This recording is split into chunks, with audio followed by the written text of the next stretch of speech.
Chicos, buenas noches. Vamos a empezar la parte del banco. Disculpen, no me alcanza el tiempo para hacer el flyer. Bien, pero de todas maneras la clase se va a grabar y después se va a colgar en YouTube para las personas que no han podido observar. Bien, perfecto. Empecemos. Banco de nefrología. Bueno, esto está enfocado más que todo a las 25 preguntas que últimamente han venido en el examen del ENAM, ¿no? Y de paso vamos a recordar algunos puntos claves acerca de lo que se ha hecho en el repaso de Nefro y bueno, las clases que hemos tenido en la universidad y también en, la, en las academias, ¿no? Bien, empecemos. Banco de nefrología. La primera pregunta es: mujer de 38 años, desde hace un mes presenta edema progresivo de piernas y orina espumosa, antecedente ninguno, al examen presión arterial de 130-80 milímetros de mercurio, anasarca, exámenes, albuminuria de 3.9 gramos por día, albúmina sérica 2.9, triglicéridos de 400. ¿Cuál es el diagnóstico más probable? A, necrosis tubular; B, pielonefritis; C, síndrome nefrítico; D, síndrome nefrótico. En este, chicos, ¿cuál creen que es el diagnóstico?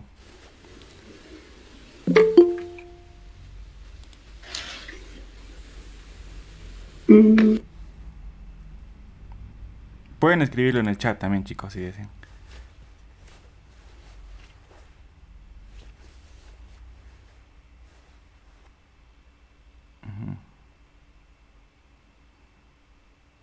Ya, perfecto. Perfecto. Bien, chicos. Acá, por ejemplo, tenemos... La D. Sí, la D. Por ejemplo, acá, la D, ¿no? Acá tenemos, por ejemplo, una mujer de 38 años que ya se presenta edema progresivo, piernas y orina espumosa. No, antecedentes ninguno, ¿no? Antecedentes ninguno. Pero tiene una albuminuria de 3.9, tiene una albumina sérica de 2.9, ¿no? Está disminuida. Y tiene triglicéridos de 400, ¿no? Algo característico del síndrome nefrótico. El síndrome... No es el... Ya, el síndrome nefrótico, ¿no? Entonces, recordemos, la definición de síndrome nefrótico es proteinuria más de 3.5, ¿no? Si te dicen en edad pediátrica es más de 40 miligramos por metro cuadrado, ¿no? Por metro cuadrado. Es importante de pediatría. Bien, si te preguntan cuál es la etiología más frecuente en niños, cambios mínimos, ¿no? Cambios mínimos. Y si te preguntan cuál es la etiología más frecuente en adultos, membranosa, membranosa. Si te preguntan cuál es la etiología más frecuente de etiología secundaria, es diabetes mellitus, ¿no? Diabetes mellitus. ¿Qué drogas se asocian a síndrome nefrótico? Dos cosas importantes: AINES y YECAS, ¿no? AINES y YECAS. Pero acá hay que hacer una... Por ejemplo, los AINES, ¿a qué se asocian más, no? A enfermedad de cambios mínimos. Enfermedad de cambios mínimos. Y los YECAS se asocian principalmente el captopril a nefropatía membranosa, ¿no? Nefropatía membranosa. Nefropatía membranosa. Entonces eso no se olvide. La etiología más frecuente en niños, cambios mínimos. En adultos, membranosa. La etiología secundaria, diabetes mellitus. Cuando te hablan de drogas, AINES asociado a enfermedad de cambios mínimos y YECAS asociado a nefropatía membranosa, ¿no? Los puntos más importantes de síndrome nefrótico, ¿no? Síndrome nefrótico. Vayamos al siguiente. Obrero fue traído a emergencia tras sufrir aplastamiento por caída de pared. Llegó inconsciente con múltiples hematomas en tórax y en miembros. 2 días después, hace 200 ml de orina en 24 horas con una creatina de 2.4, ácido úrico de 10, CPK en 1500. ¿Cuál es el diagnóstico probable? A, fracaso renal por uratos; B, azoemia perrenal; C, fracaso renal por rhabdomiólisis; D, necrosis tubular aguda.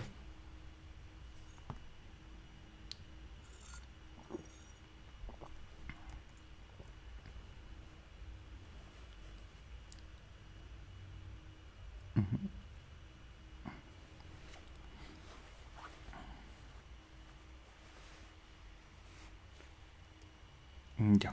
En esta pregunta nos mencionan un antecedente importante, ¿no? Primero, las preguntas de nefro son fáciles. ¿Por qué? Porque son pocos temas los que están viniendo, son pocos temas los que vienen y son más orientados. Por ejemplo, vamos acá. Tras sufrir un aplastamiento por caída, ¿no? Por caída de pared, ¿no? Entonces, usualmente esos pacientes se asocian a eh, rhabdomiólisis, ¿no? Rhabdomiólisis. ¿Cuál es la característica de la rhabdomiólisis? Uno es importante es el paciente que desarrolla insuficiencia renal aguda. Por ejemplo, el paciente que 2 días después hace 200 ml de orina en 24 horas con una creatinina de 2.4. Pero ¿qué característica más tiene? Tiene un CPK elevado, ¿no? Tiene un CPK elevado, más de 1500 unidades internacionales. Entonces, esto nos orienta a ¿qué? A un fracaso renal por rhabdomiólisis. Entonces, recordemos un poco la definición. Vayamos acá. Según las guías, ¿no? Según las guías, ¿qué nos hablan de definición? Primero, tenemos dos escenarios. Uno, este paciente que no tienes la creatinina previa. Entonces, cuando tú no tienes la creatinina previa, un incremento mayor a 0.3 miligramos por decilitro en 48 horas, diagnóstico de insuficiencia renal aguda. Otro, incremento de más de 1.5 o incremento al 50%, pero cuando es conocido, ¿no? La creatinina previa, ¿no? Tienes un paciente, digamos, que ha venido previamente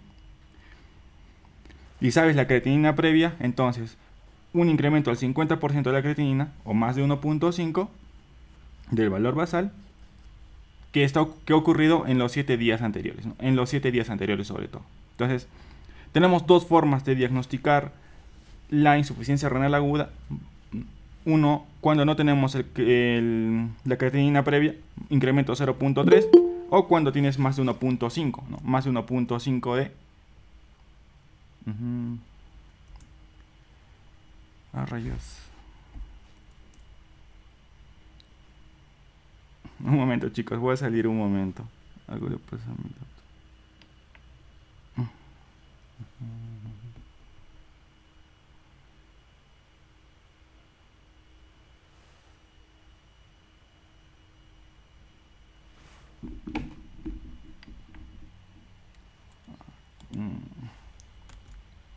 Ya. No sé qué le ha pasado. Ya, entonces habíamos mencionado, ¿no? Incremento de creatinina más de 1.5. Ocurrido cuando tú tienes el episodio previo de creatinina. No sé qué pasa. Ya. Entonces, dos cosas importantes. Otra cosa importante a tener en cuenta es la definición de volumen urinario, menos de 0.5 ml kilogramo hora por 6 horas. ¿No? Por 6 horas. Cuando nosotros tenemos este valor de 0.5, acuérdate que más o menos equivale a menos de 400, más o menos, no se correlaciona a menos de 400, ¿no? Aproximadamente.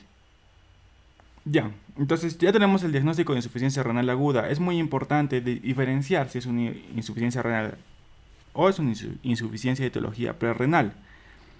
Cuando te hablan de etiología renal, a la cabeza tienes que poner la etiología más frecuente, ¿no? Y la etiología más frecuente es la famosa necrosis tubular aguda, la necrosis tubular aguda, en un 75%, ¿no? En un 75%. Y después la otra etiología frecuente es los tóxicos, ¿no? Los tóxicos.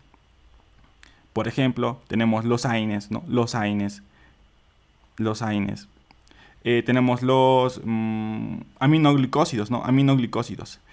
¿Cuál es la diferencia de la clínica de los aminoglicósidos? No te olvides, los aminoglicósidos se caracterizan por tener una insuficiencia renal no poliúrica, no oligúrica, ¿no?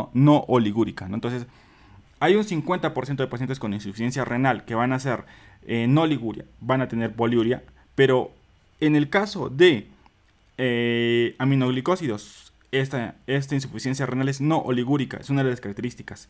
Otra de las características de la insuficiencia renal por aminoglicósidos es que se desarrolla entre 5 a 10 días después del inicio del tratamiento.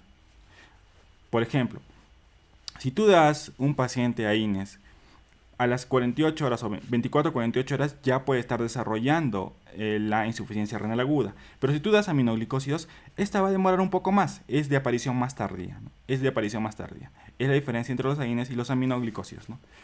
Otros tóxicos que podemos tener, este caso, una rhabdomiólisis. Una rhabdomiólisis también es un evento importante de desarrollo de insuficiencia renal aguda renal.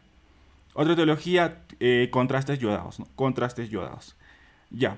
¿Cómo hacemos la diferenciación entre si es una renal o es una prerrenal? Esto es muy importante. Tenemos una elevación de creatinina importante.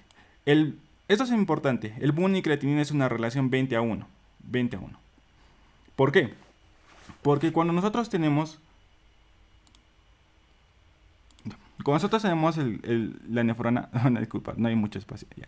Cuando nosotros tenemos la nefrona, ¿qué es lo que pasa? Si tú disminuyes la tasa de filtración glomerular, no, vas a disminuir, por ejemplo, digamos un episodio de hipotensión a un paciente con insuficiencia renal prerrenal sobre todo, vas a causar una disminución de la filtración. ¿Eso qué va a causar? Que va a haber una hormona contrarreguladora que ¿qué va a hacer? Va a reabsorber agua. ¿Cuál es esa hormona? La hormona antidiurética, ¿no? La ADH, la famosa ADH. ¿Pero qué hace esta ADH? Esta ADH al reabsorber va a reabsorber agua,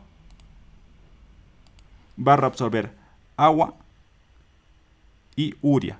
Agua y urea, ¿ya? Agua y urea en esa relación. Entonces, si tú estás en una enfermedad prerrenal, tú tienes unos mecanismos contrarreguladores. La ADH está funcionando. Entonces, tú vas a reabsorber agua y urea. ¿Cómo esperas tener una insuficiencia renal prerrenal? Vas a tener un incremento de urea, un incremento de creatinina, pero la urea en mayor medida que la creatinina. Entonces, en una prerrenal tendrás más boom. ¿Y esa relación cómo se traduce en una prerrenal?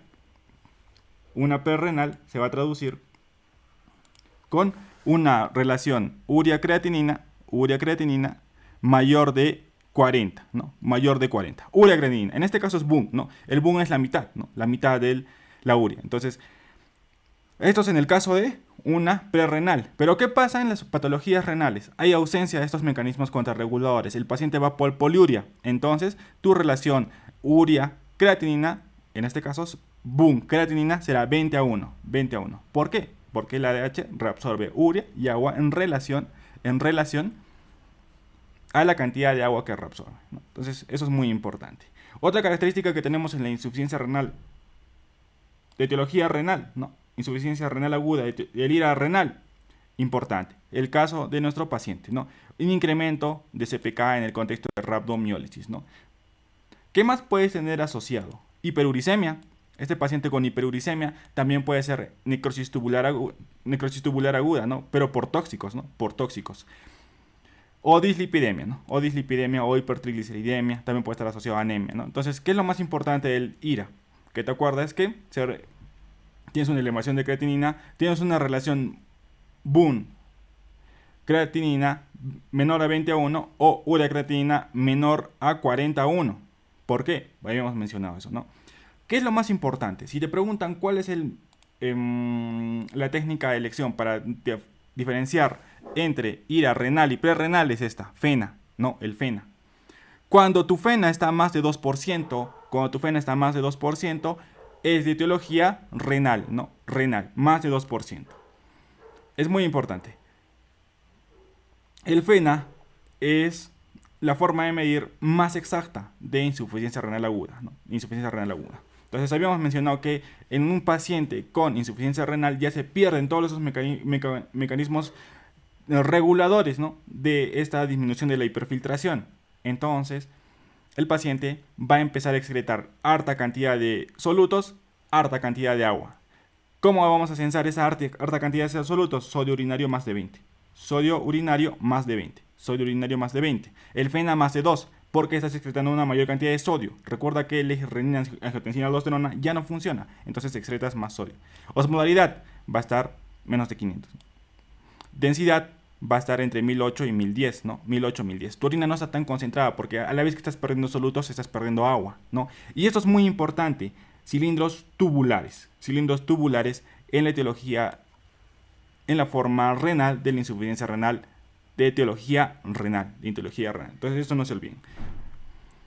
En la IRA renal, tú excretas una mayor cantidad de sodio, tú vas a excretar una mayor cantidad de FENA, tú vas a excretar una mayor cantidad de agua. Entonces, ¿cómo estará tu sodio urinario? Elevado, ¿no? Elevado. ¿Cómo estará tu FENA? Incrementado, más de 2%. ¿Cómo estará tu osmolaridad urinaria? Disminuida, porque no estás concentrando la orina como debe de ser. Y tendrás cilindros tubulares.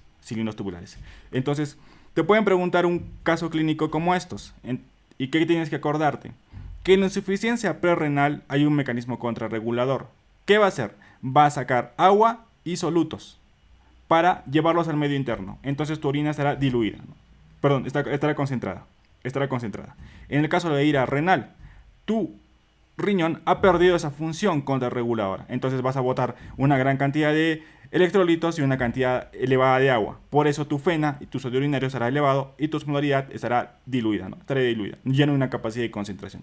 Acuérdense de esas formas. Entonces la primera por contrarreguladora vamos a tener una orina concentrada. En la segunda, por etiología renal, el paciente va a tener una ausencia del mecanismo contrarregulador, botando una mayor cantidad de sodio, una mayor cantidad de todos los electrolitos y va a botar una mayor cantidad de agua y la orina va a ser diluida. Eso es en cuanto a ira renal, no ira renal. Entonces no se olviden esa parte, chicos.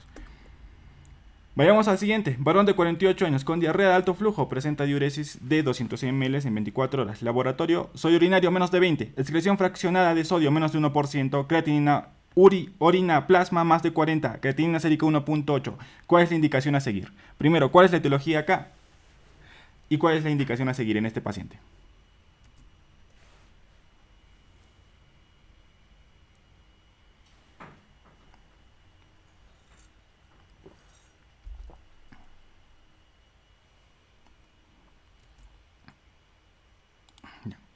Si se han dado cuenta, por ejemplo, acá en las preguntas de nefrología son más orientadas. Entonces, varón de 40 años con diarrea de alto flujo presenta diuresis de 200 ml, ¿no? Entonces, ya nos está hablando de una etiología, ¿no? De insuficiencia renal aguda. Sodio urinario. Esto es muy importante. Acuérdense siempre, cuando hablamos de ira prerrenal, siempre hay mecanismo contrarregulador. A diferencia de la ira renal, en la cual no hay mecanismo contrarregulador. Si hay mecanismo contrarregulador por una hipofiltración, este paciente lo que va a hacer es retener agua y sodio. ¿Cómo estará su sodio en orina? Disminuido. ¿Cómo estará la fracción excretada de sodio? Disminuida, ¿no? Disminuida. Estamos ante una ira prerrenal. Acá me ha fallado la animación. Creatinina, orina, plasma, ¿no? Creatinina, orina, plasma, ¿no? La relación creatinina, orina, plasma, ¿no? Más de 40. Y la creatinina sérica 1.8, ¿no? 1.8. ¿Cuál es la indicación a seguir? Por ejemplo, vayamos al final. Dopamina a dosis diuréticas. Dopamina a dosis diuréticas no demostró una eficacia, ¿no? Una eficacia a dosis renal, ¿no? No demostró una eficacia en el tratamiento de insuficiencia renal aguda. Entonces, por eso descartamos esta alternativa. Uso de diuréticos. ¿Cuándo voy a utilizar diuréticos? Los diuréticos los voy a utilizar en... Ya, perfecto. Me dicen la C. ¿Cuándo voy a utilizar diuréticos? Solo está indicada en una patología, bueno, en una fase de esta enfermedad, en insuficiencia renal, de etiología renal, no, en su ira renal. En ellos está indicado los diuréticos. ¿En qué pacientes más está indicados? Dos condiciones. Uno, ira renal. Y otra indicación más. Ese paciente con hipervolemia. ¿Qué pacientes tienen hipervolemia? Ese paciente con insuficiencia cardíaca. Que esté edematoso. Ese paciente con cirrosis que esté edematoso. O ese paciente que tiene síndrome nefrótico y está edematoso. Pero principalmente dos etiologías, ¿no? Pacientes con hipervolemia por insuficiencia cardíaca y pacientes con hipervolemia que puede ser por una insuficiencia renal, pero en este caso crónica. En esos pacientes está indicado el uso de diuréticos. No se olviden, ira renal e hipervolemia. Ese paciente con edema agudo del pulmón o con edema generalizado. En ellos está indicado. Observación ambulatoria. Un paciente con insuficiencia renal aguda, ¿lo vas a observar ambulatoriamente? No. Ese paciente tiene que estar en una observación, ¿no? Al menos tienes que corregir, ¿no? Tienes que evitar las alteraciones hidroelectrolíticas, tienes que corregir, ¿no? Todas las alteraciones hidroelectrolíticas, tendrás que cuidar o monitorizar la función renal y también tendrás que hacer una cosa muy importante, evitar nefrotóxicos. Si este paciente está con vancomicina y está con una sepsis por MARSA, lo cambiarás, ¿no? Por un... ahí se me fue el nombre. Se me fue el nombre del antibiótico. Y entonces vas a cambiar, ¿no? Cambiarás la vancomicina y utilizarás... se me fue el nombre, ya. En este caso, no te mencionan el uso de este paciente que sea una insuficiencia renal o hipervolemia, ¿no? Entonces, el uso de diuréticos está indicado, pero solo en estos dos contextos. En este caso, es el reto de fluidos. El reto de fluidos es la indicación, ¿ya? ¿Por qué no te mencionan que siempre la norma, la guía que dice, el uso de diuréticos solo está indicado, incluso te dice solo en una en un evento importante, ¿no? En un escenario importante, hipervolemia, nada más, en hipervolemia. Y bueno, los libros que mencionan, en la ira renal también estaría indicada, ¿no? En la ira renal. Siempre vas a ver, por ejemplo, pacientes que ya están con insuficiencia renal aguda, de etiología renal, o que ya en la evolución la prerrenal se ha vuelto renal, esos pacientes ya está indicado diuréticos. Pero en este caso te dicen reto de fluidos. Entonces, por eso la respuesta es reto de fluidos. Bueno, vayamos a el diagnóstico. Como les había mencionado, en este paciente con insuficiencia prerrenal va a haber mecanismos reguladores, ¿no? Reguladores. Entonces, si tu tasa de filtración está disminuida, ¿tú qué vas a esperar? Vas a esperar que este paciente tenga un incremento de ADH. ¿Para qué? Para reabsorber agua. Vas a tener un incremento de aldosterona. ¿Por qué? Por la hipertensión. Aldosterona. ¿Y qué más vas a tener? Un incremento del tono simpático. Del tono simpático. Del tono simpático. Entonces, el ADH, ¿qué te va a hacer? Te va a reabsorber agua y urea. Agua y urea. Es esa razón por la cual tienes un paciente con BUN y creatinina mayor de 20 a 1. Mayor de 20 a 1. Eso no se lo olviden, chicos. BUN creatinina mayor de 20 a 1. La aldosterona, ¿qué te va a hacer? Te va a reabsorber sodio. Te va a reabsorber sodio. ¿Eso qué va a hacer? Que tu sodio en orina sea disminuido. Que tu FeNA sea menos del 1%. Tú reabsorbes agua y sodio, pero reabsorbes mayor cantidad de agua, entonces tu osmolaridad estará incrementada. Tu osmolaridad será más de 500 y tu densidad urinaria será más de 1010. Más de 1010. ¿Qué tipo de cilindros tenemos en estos pacientes? Cilindros y alinos. Cilindros y alinos. Entonces no te olvides. Dos formas de acordarte el ira renal versus el prerrenal. El ira renal tienes mecanismos compensadores. Acuérdate las tres hormonas: ADH, aldosterona y incremento del tono simpático. ADH reabsorbe agua y urea, entonces tu relación urea-creatinina estará elevada.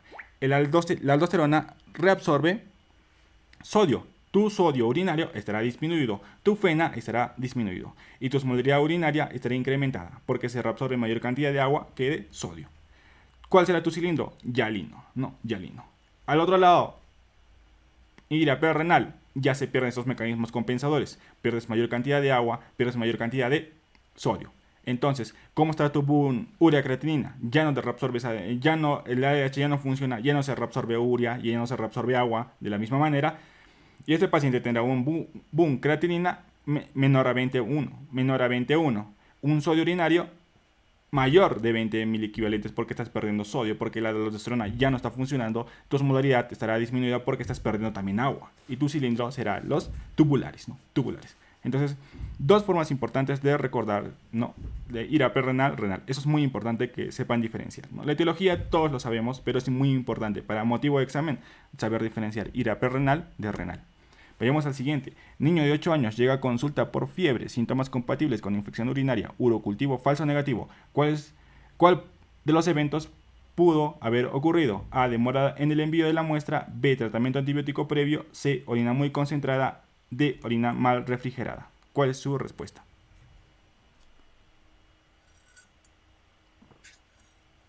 Antibiótico previo.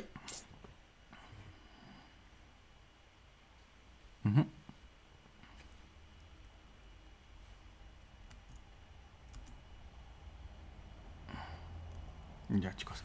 En este caso, por ejemplo, acá la respuesta, como dijeron, es tratamiento antibiótico previo, ¿no? Es muy importante para que nosotros tomemos un urocultivo, cualquier tipo de cultivo, hacer este cultivo antes del tratamiento antibiótico, no como regla general. Pero vamos a repasar un poco acerca del ITU en pediatría. El ITU en pediatría, la etiología más frecuente, E. coli, no, E. coli.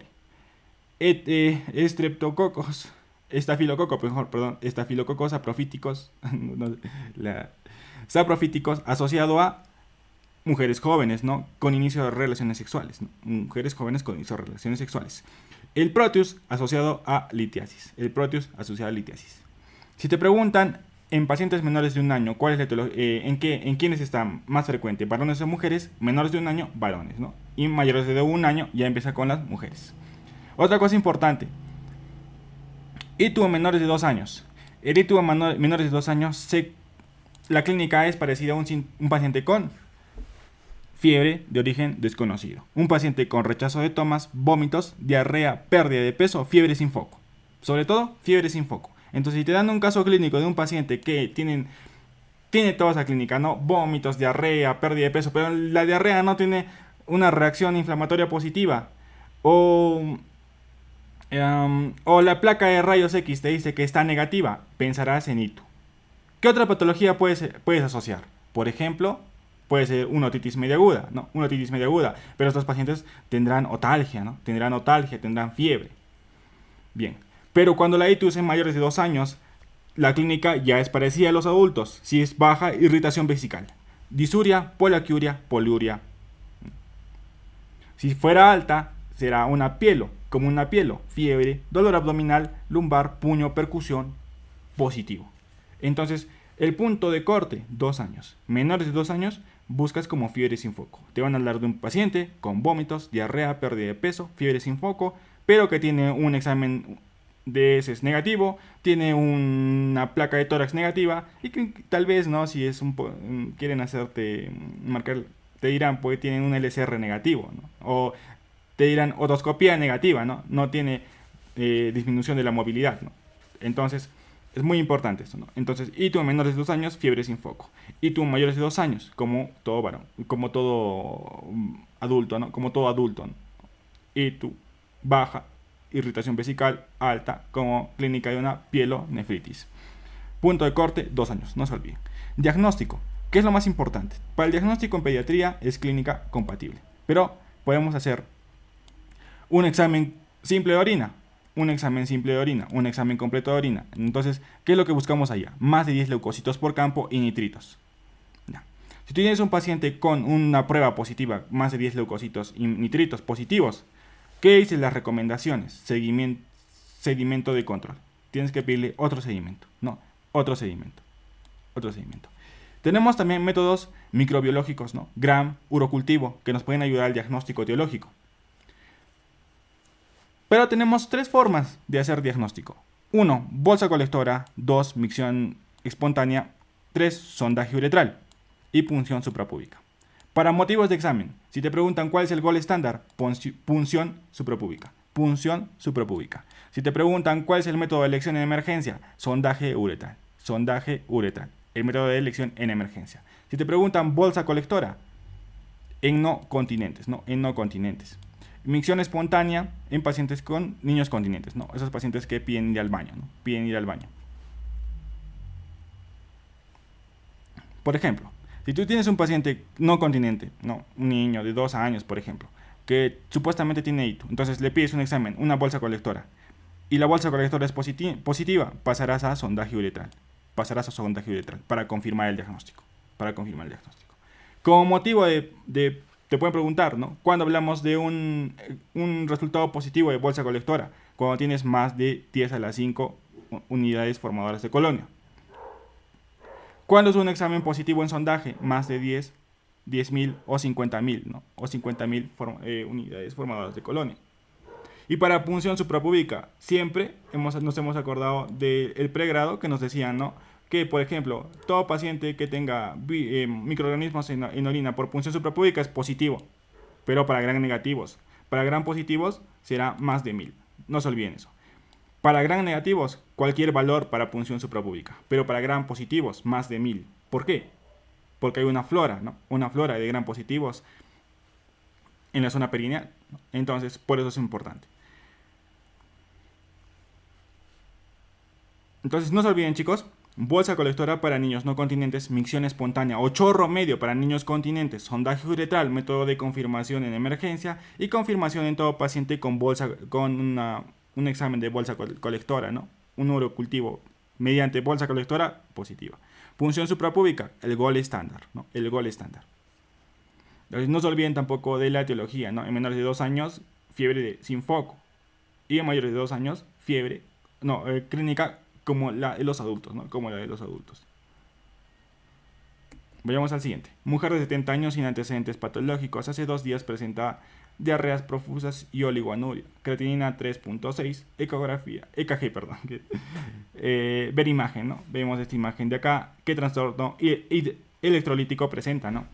A, hipercalcemia, B, hiponatremia, C, hipomagnesemia, D, hiperpotasemia. La D. Ya, perfecto.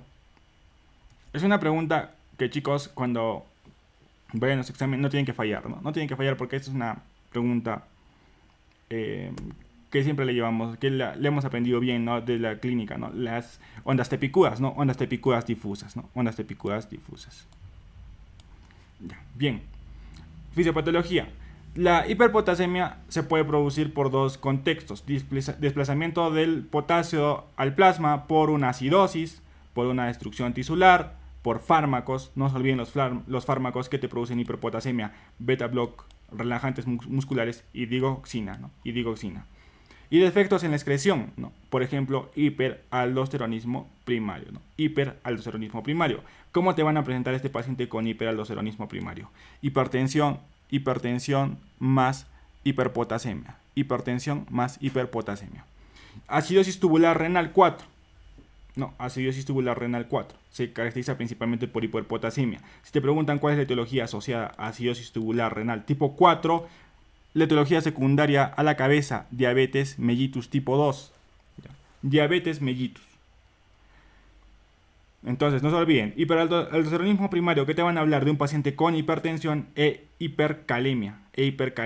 La etiología más frecuente de acidosis tubular renal tipo 4 es diabetes mellitus. Diabetes mellitus. Pero esta es la secundaria, ¿no? La secundaria. Inhibidores del eje renina-angiotensina y diuréticos ahorradores de potasio también puede ser una etiología frecuente de hiperpotasemia. Como tratamiento en emergencia, no se olviden, gluconato de calcio. La mayor cantidad de preguntas te dicen eso, ¿no? ¿Cuál es la siguiente acción a seguir? Gluconato de calcio en todo paciente con hiperpotasemia. Recuerda que esta hiperpotasemia tiene acción inmediata. Acción inmediata. ¿Cuál es el efecto o qué se busca con el gluconato de calcio? Proteger el corazón de la toxicidad del potasio. Es muy importante. Puedes utilizar salbutamol como terapia coadyuvante a la insulina o como terapia única. ¿Ya? Y otra cosa que puedes utilizar: suero glucosado más insulina. ¿Cuál es la dosis que utilizas de suero glucosado? ¿No? De suero glucosado. 10 unidades de insulina en 500 ml de glucosa al 10%. 10 unidades de insulina en 500 ml de glucosa al 10%. También puedes buscar eliminar el potasio. Utilizarás diuréticos, ¿no? ¿Cuáles son los mejores? ASA, ¿no? Los diuréticos de ASA. Entonces no te olvides, todo paciente con hiperpotasemia en emergencia va con gluconato de calcio. ¿Por qué? Tienes que predecir las arritmias, ¿no? Tienes que predecir el paro cardíaco. Y como tratamiento de redistribución del potasio, utilizarás salbutamol o suero glucosado más insulina. Pero esto demora entre horas, ¿no? Entre minutos y horas. Y también tienes que asociar un diurético, ¿no? Pero recuerda que el diurético se va a demorar más todavía, ¿no? Más todavía, en horas a días, en disminuir la cantidad de potasio. ¿Qué diurético va en la cabeza? ASA, ¿no? ASA. Vayamos al siguiente. Mujer de 36 años acude a emergencia por presentar desde 6 días escalofríos, sensación de alza térmica, náuseas, malestar general, dolor lumbar derecho. Al examen, temperatura de 38.5, dolor difuso, leve en abdomen, examen de orina, presencia de nitritos. ¿Cuál es el diagnóstico en este paciente?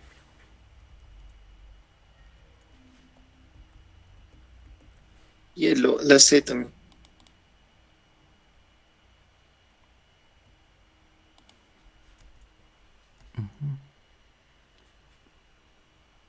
Ya, perfecto, la C, ¿no? En este caso es una pielo, ¿no? Una pielonefritis. Bueno, en caso de pielonefritis es una infección del tracto urinario superior, ¿no? En tracto urinario superior. Bien. Vayamos al siguiente. También tenemos que recordar, por ejemplo, en ITU, cuando hablamos de ITU complicada, no complicada, no. ITU complicada, ese paciente con alteración anatómica, ese paciente con inmunodeficiencia, o ese paciente que es un hombre, ¿no? Ese paciente que es un hombre, entonces se considera como ITU complicada, ITU complicada. Vayamos al siguiente. Escolar de 7 años, presenta hipertensión arterial, edema palpebral, hematuria, proteinuria leve, dosaje de complemento C3 bajo, antecedente faringoamigdalitis hace 10 días. ¿Cuál es el diagnóstico? A, glomerulosclerosis, B, insuficiencia renal, C, glomerulonefritis. D, nefrosis lipoidea. La C. Ya. Esto es muy importante, ¿no? Esto es muy importante. Escolar de 7 años presenta... Y esto es lo característico, ¿no? Esto es lo característico. Que te hablen de un paciente que presenta hipertensión arterial, edema y hematuria, ¿no? Hematuria y proteinuria leve. Y además, estos de complemento C3 bajo ya es un laboratorio alternativo, ¿no? Para el etiológico. Algo que es importante para estas preguntas, que tienen que acordarse de faringoamigdalitis hace 10 días, ¿no? Hace 10 días. Por ejemplo, si tienes un paciente, ¿no?, de 7 años que presenta hipertensión arterial, ya, edema palpebral, hematuria y proteinuria leve, pero te habla de que tuvo faringoamigdalitis hace un día o hace 2 días, vas a pensar en glomerulonefritis por IgA.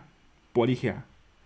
Si tú tienes un paciente con la misma clínica, hipertensión, edema palpebral, hematuria y proteinuria leve, pero que tiene faringoamigdalitis hace 10 días o hace más de 2 semanas, vas a pensar en glomerulonefritis postestreptocócica. Glomerulonefritis postestreptocócica. 2 etiologías, IgA y postestreptocócica. IgA no tiene ese intervalo de desarrollo de infección de vía aérea superior. No tiene ese intervalo.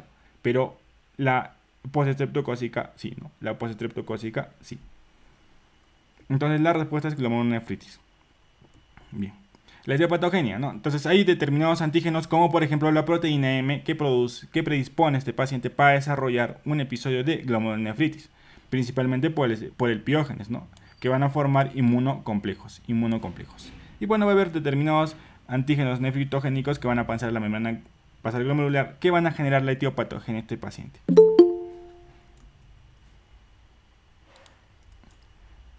Bien, entonces no se olviden, piógenes, no, el antígeno, la proteína M va a generar inmunocomplejos. Estos inmunocomplejos te van a generar una glomerulonefritis. Bien, la clínica. ¿Cuál es la clínica que te van a hablar de un paciente con glomerulonefritis postestreptocócica? A la cabeza tienes que pensar síndrome nefrítico. ¿Con qué más? Periodo de latencia. Con motivos de examen, el periodo de latencia. Para infecciones faringitis aguda, de 7 a 14 días. Para infecciones dérmicas, de 14 a 21 días. ¿Ya? De 14 a 21 días. Entonces, no se olviden, por faringitis aguda, postestreptocócica, de 7 a 14 días de periodo de intervalo de latencia. Pero en infecciones dérmicas, 14 a 21 días. ¿Qué características asociadas tienen los pacientes con glomerulonefritis postestreptocócica? Pueden tener disminución del filtrado glomerular, ¿no? Y esto es muy importante, hipocomplementemia de C3, ¿ya? Hipocomplementemia de C3 transitoria. También puedes tener pacientes con anticuerpo antiestreptolicina tipo O, ¿no? Hazlo positivos. Características. La antiestreptolicina O es la más inmunogénica. La antiestreptolicina S es la generalisis en eritrocitos, ¿no? Entonces, la S es la que te produce daño, ¿no? En los hematíes, en los glóbulos blancos. Pero la O es la inmunogénica. Si tú tienes un paciente con glomerulonefritis postestreptocócica, ¿cómo haces el diagnóstico? Es eminentemente clínico. Pero como motivo de examen, te pueden preguntar las características en anatomía patológica. En microscopía óptica, es muy importante recordar que los pacientes con glomerulonefritis postestreptocócica tienen una proliferación endocapilar. Eso no se olviden. Proliferación endocapilar. Difusa. ¿Qué otra característica tienen? Estos pacientes, recordemos que forman inmunocomplejos. Entonces vas a tener depósitos de inmunoglobulina G y C3 difusos en el microscopio de inmunofluorescencia. ¿Y cuál es ese patrón característico de estos pacientes? En cielo estrellado. Eso te pueden decir. No te pueden hacer un paciente con clínica y te pueden hablar de una inmunofluorescencia en patrón de cielo estrellado. característico de glomerulonefritis postestreptocócica. Si te preguntan en microscopía electrónica, puedes tener los depósitos electrodensos, los famosos HAMS o jorobas, así te van a decir, HAMS o jorobas. ¿Por qué? El depósito de inmunocomplejos van a dar ese aspecto de jorobas en los pacientes con glomerulonefritis postestreptocócicas. El tratamiento, soporte, ¿no? El tratamiento es soporte. ¿Cuál es el antihipertensivo de elección? Bloqueadores de canales de calcio, ¿no? Bloqueadores de canales de calcio. Entonces, no se olviden. Paciente con hipertensión, edema, hematuria y proteinuria, piensas en síndrome nefrítico. Si tiene periodo de latencia, pensarás en glomerulonefritis postestreptocócica. Pero si no tiene periodo de latencia, pensarás en glomerulonefritis por IgA. Otra cosa importante, ¿cuál es el síntoma? El patrón de oro para síndrome nefrítico. Para síndrome nefrítico es la hematuria. Cuando hablamos que es una hematuria glomerular, ¿no? De etiología glomerular, cuando está asociada ¿a qué? A cilindros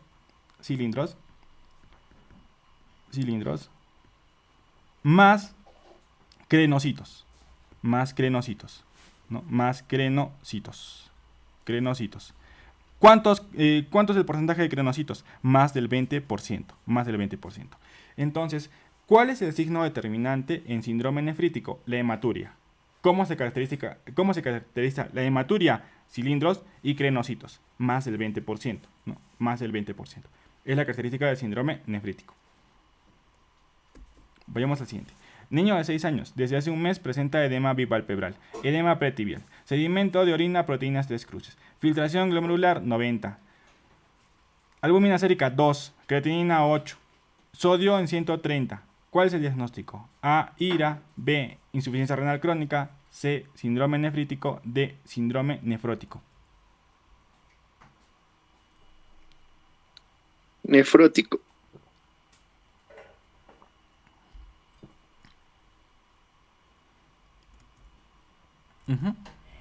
Perfecto, chicos.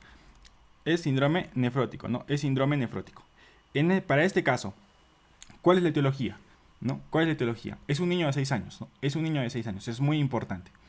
Para preguntas, para su mayor cantidad de preguntas, siempre evalúen primero quién es el paciente, cuál es la clínica que tiene, cuáles son los datos del laboratorio y cuál es la pregunta, ¿no? En este caso, ¿cuál es el diagnóstico, ¿no? ¿Cuál es el diagnóstico? Entonces, un niño de 6 años que tiene edema bipalpebral, edema pretibial y sedimento de orina con proteínas 3 cruces. La filtración glomerular está en 90, ¿no? Está sobre el límite inferior, ¿no? Pero no te hablan de una insuficiencia renal aguda. La albúmina está en 2, la creatinina está en 0.8, ¿no? La creatinina está en 0.8 y el sodio está en 130. Entonces, esto nos orienta más a un síndrome nefrótico, ¿no? Por las proteínas 3 cruces, la albúmina sérica está en 2 gramos, la creatinina está en 0.8. ¿Qué análisis de laboratorio asociados a la albúmina tenemos? Al síndrome nefrótico. La caída de la albúmina sérica, la hiperlipidemia, ¿no? Ese paciente con hipertrigliceridemia también es muy importante eso. Entonces, no solo te van a poner paciente con proteinuria más de 3.5. Te pueden decir paciente con proteínas, pero que tiene albúmina sérica 2, que tiene hipertrigliceridemia o hipercolesterolemia, ¿no? Hipertrigliceridemia o hipercolesterolemia. Entonces, síndrome nefrótico. Tenemos dos etiologías, ¿no? Ya habíamos mencionado, pacientes con la etiología primaria más frecuente en niños, cambios mínimos. En adultos, nefropatía no es diabética, ¿no? En este caso es membranosa, ¿no? Es membranosa. La enfermedad por cambios mínimos. Si te preguntan cuál es la etiología más frecuente, la primaria. La idiopática es la más frecuente. Si te preguntan cuál es el fármaco asociado a síndrome nefrótico por enfermedad de cambios mínimos, AINES, ¿no? AINES. También está asociado a neoplasias. ¿Pero qué tipo de neoplasias? Linfomas. Linfomas. Te pueden decir un paciente con antecedente de linfoma que presenta síndrome nefrótico. Ya marcas enfermedad por cambios mínimos. Tal vez no te dan las proteínas, tal vez no te dan... ¿no? Entonces ya marcas linfoma. Marcas enfermedad por cambios mínimos. Infecciones, historias de alergia, ¿no? ¿Cuál es la clínica? Proteinuria selectiva. ¿Qué quiere decir? Que la proteinuria que tiene este paciente va a ser predominantemente albúmina. Vayamos al otro lado, nefropatía membranosa. Al igual que la enfermedad por cambios mínimos, la etiología más frecuente es la primaria. Y te pueden preguntar cuál es el antígeno asociado a la nefropatía membranosa. Este sí está estudiado y ese es la fosfolipasa A2, ¿no? Fosfolipasa 2. No te olvides. El antígeno asociado a nefropatía membranosa primaria, fosfolipasa A2. La secundaria solo es un 25%, ¿no? La secundaria es un 25%. La clínica, proteinuria, pero en este caso no es selectiva, ¿no? Puede tener distintos tipos de proteínas, ¿no? Puede ser gamma globulinas, puede ser albúmina, ¿no? Puede ser gamma globulinas, albúmina, por ejemplo. Con función renal conservada y sin hipertensión, ¿no? Proteinuria. Pero en el caso de cambios mínimos es proteinuria selectiva, ¿no? Te van a hablar predominantemente de albuminuria, por ejemplo. La nefropatía membranosa secundaria está asociada a tumores. Hagamos una diferenciación. Cambios mínimos asociados al linfoma. Y nefropatía membranosa asociada a todo tipo de tumores. Pulmón, próstata, colon, estómago, mama. Todo tumor sólido te puede generar nefropatía membranosa.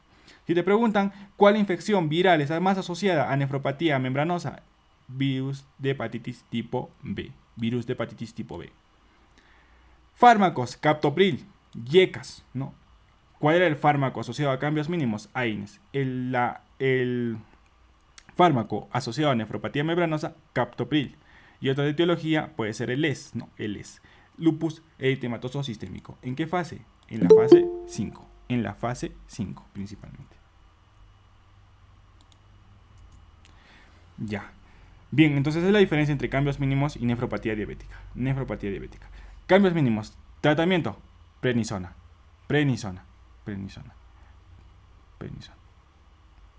¿No? Entonces la prednisona es el tratamiento de elección en cambios mínimos. Ya, en cambios mínimos. El 90% de los pacientes tienen una respuesta satisfactoria. En pacientes con nefropatía membranosa utilizaremos también prednisona, pero como un esquema, Ponticelli. Pero la respuesta en nuestros pacientes es de 60 a 75%. ¿Quién tiene mejor respuesta a los corticoides? Cambios mínimos, en un 90%. Entonces no se olviden, chicos, cambios mínimos, acuérdense de la etiología más frecuente es primaria. ¿Qué fármaco asociado? AINE. ¿Qué neoplasia? Linfoma. ¿Cuál es la clínica? Proteinuria selectiva. ¿Cuál es el tratamiento de elección? Corticoide. Prednisona en este caso. El 90% responde. Nefropatía membranosa, la forma más frecuente primaria. No te olvides el antígeno, fosfolipasa 2. La proteinuria no es selectiva. Puede tener gamma globulina, puede tener albúmina, ¿no? ¿Cuál es el tumor más asociado? Pulmón. ¿Cuál es la infección más asociada? Virus de hepatitis B. ¿Cuál es el fármaco más asociado? Captopril. ¿Y cuál es la otra etiología? Lupus eritematoso sistémico. Lupus eritematoso sistémico. La aldosterona actúa a nivel de A, rama delgada del asa de Henle, B, túbulo proximal, C, túbulo contorneado distal, D, asa de Henle, E, túbulo contorneado proximal. La C. Túbulo contorneado distal y colectornos. Bien, chicos, en esta es la C, ¿no? Es la C, túbulo contorneado distal. Bien, hagamos un repaso. Los diuréticos que tienen mecanismo de acción a nivel renal son, primero, túbulo contorneado proximal, ¿cuál? Los inhibidores de anhidrasa carbónica. Primero, acetazolamida. Ya. Vayamos al siguiente.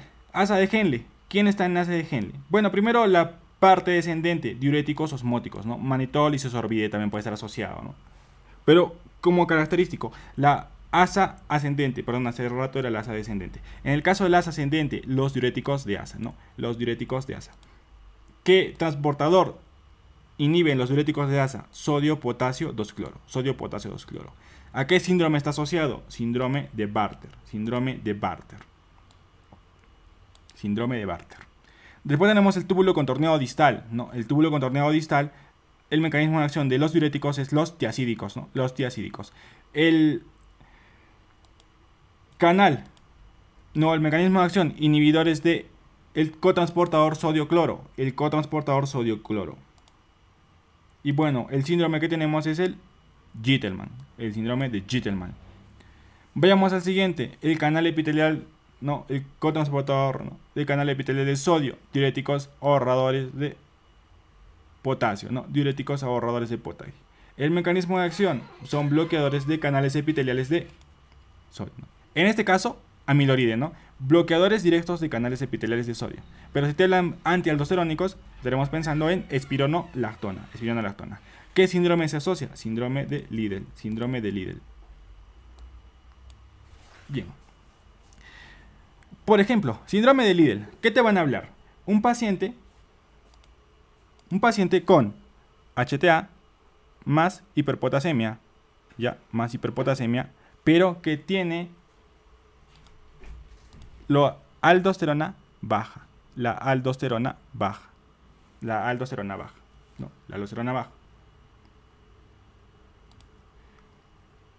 ¿Qué te van a hablar del síndrome de Gitterman y síndrome de Bartter?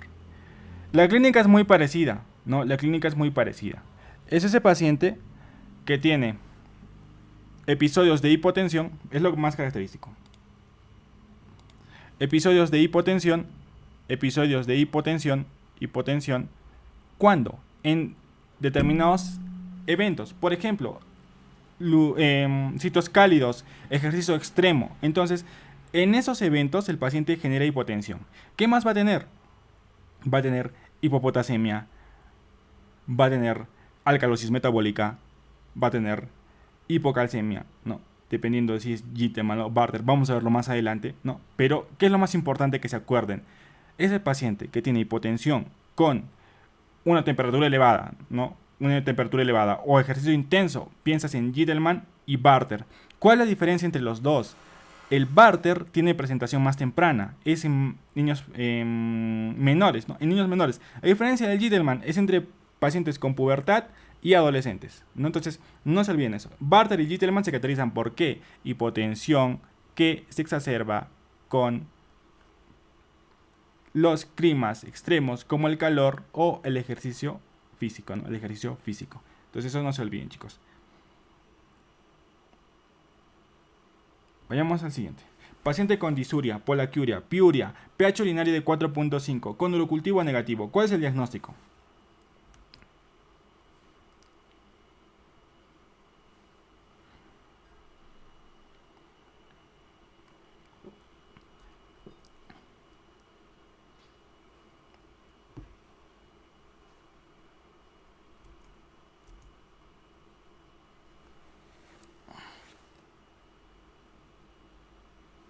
Ya, acá me dicen la B, ¿no? Cistitis también. Esta característica clínica es muy importante. Primero, disuria, polaquiuria, piuria, un paciente con pH ácido pero con urocultivo negativo, ¿ya? Cuando tú veas esto, pH urinario ácido con cultivo negativo, urocultivo negativo, ¿en qué tienes que pensar? Tienes que pensar en TBC, ¿ya? En TBC. La TBC te puede producir cistitis crónica, ¿no? La TBC te puede producir cistitis crónica, pero cuando te hablan de pH urinario ácido 4.5 con urocultivo negativo, vas a pensar en tuberculosis, ¿no? En tuberculosis. Bien, en tuberculosis genitourinaria, el lugar más frecuente de lesión en tuberculosis urinaria es el riñón, Pero si te preguntan cuál es el lugar más frecuente en mujeres, ¿no? En mujeres con tuberculosis genital, ¿no? Son las trompas. Y en varones, el epidídimo.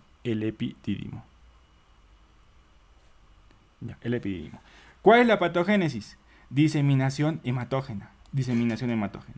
Puede ser que este paciente tenga un episodio primario de tuberculosis pulmonar y que por la complicación de la tuberculosis pulmonar disemine, ¿no? los bacilos y genere una tuberculosis genitourinaria. O puede ser que este paciente haya tenido una reactivación del foco de Gone, ¿no? de esos granulomas que tratan de contener la infección por tuberculosis que después disemina hematógenamente. Dos formas, ¿no? Puede ser primaria o puede ser por reactivación de la tuberculosis, ¿no? Ya. En la tuberculosis genitourinaria te tienen que hablar también como característica de un episodio de latencia. Ya, este episodio de latencia es entre 10 y 40 años. Durante este tiempo, el paciente con TBC pulmonar puede desarrollar tuberculosis genitourinaria. En la patología, ¿qué vamos a encontrar? Vamos a encontrar microgranulomas bilaterales. ¿Qué es lo más importante en tuberculosis genitourinaria, no? Que va a generar granulomas bilaterales. Pero ¿cuál es la característica? Que son corticales. Son corticales. ¿Por qué? Te preguntarás, ¿por qué son corticales? Porque porque en la nefrona, cuando vemos sobre todo túbulos contorneados, y el asa de Henle es un medio ácido, es un medio hipóxico, es un medio hiperosmolar. Y recuerda que la tuberculosis es una bacteria con tendencia a espacios con hiperoxigenación, ¿no? Por eso la reactivación es en los lóbulos superiores, Por eso es la característica de los pacientes con granulomas o con tuberculosis genitourinaria que sean corticales. Pueden ser bilaterales, pueden ser unilaterales. Estos pacientes tienen también lesión a nivel uréter, que puede generar hidronefrosis secundaria. ¿Cuál es la clínica? Después de un periodo de latencia de tuberculosis pulmonar, el paciente puede tener clínica no tan notoria. Por ejemplo, puede tener microhematuria o un dolor vago cólico renal. No es una clínica tan característica. Si tiene una afectación vesical, será un paciente con síndrome cístico rebelde, ¿no? Una cistitis crónica que no responde al tratamiento antibiótico, ¿no? Principalmente con polaquiuria, Pero ¿cuál es la clave diagnóstica en tuberculosis genitourinaria? Es esta de acá. Es muy importante mencionar que los pacientes con tuberculosis genitourinaria, alrededor del 90% tienen un examen completo de orina patológico. ¿Qué es lo más frecuente? Y esto tienen que llevarse, chicos. No se olviden esto de acá. Piuria ácida con urocultivo negativo. Piuria ácida con urocultivo negativo. Piuria ácida con urocultivo negativo es una de las características importantes de tuberculosis genitourinaria. Tuberculosis genitourinaria. Para el diagnóstico etiológico puedes hacer cultivo o puedes hacer una tinción ácido-alcohol resistente. Pero si tú vas a hacer un cultivo, ¿qué es lo importante? Si tú vas a hacer un cultivo, ¿cuál es el medio? Lowenstein-Jensen. Pero ¿qué necesitas? Al menos 3 muestras de días diferentes. Entonces, para cultivo de tuberculosis genitourinaria necesitas al menos 3 muestras en días diferentes.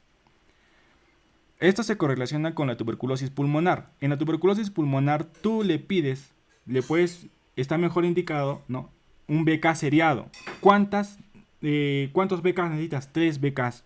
¿Por qué se pide un BK seriado y por qué el cultivo necesita 3 muestras? Porque si tú haces 3 muestras, incrementas la sensibilidad, ¿no? ¿Qué es lo malo del cultivo de Lowenstein-Jensen? Que tiene falsos positivos.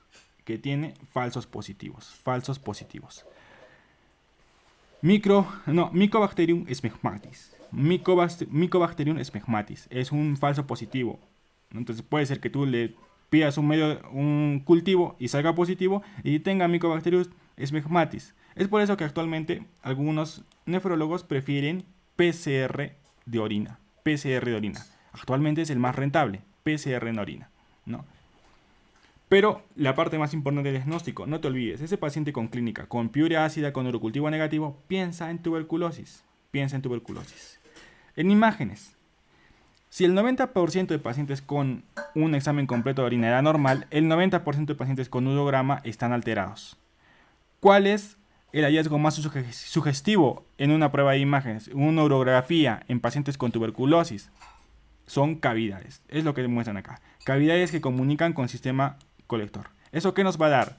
El aspecto del riñón en mástic o riñón mordisqueado. Riñón en mástic o riñón mordisqueado en los cálices, ¿no? El tratamiento de una tuberculosis genitourinaria será el esquema 1 todo paciente con tuberculosis genitourinaria. Entonces, ¿qué es lo más importante?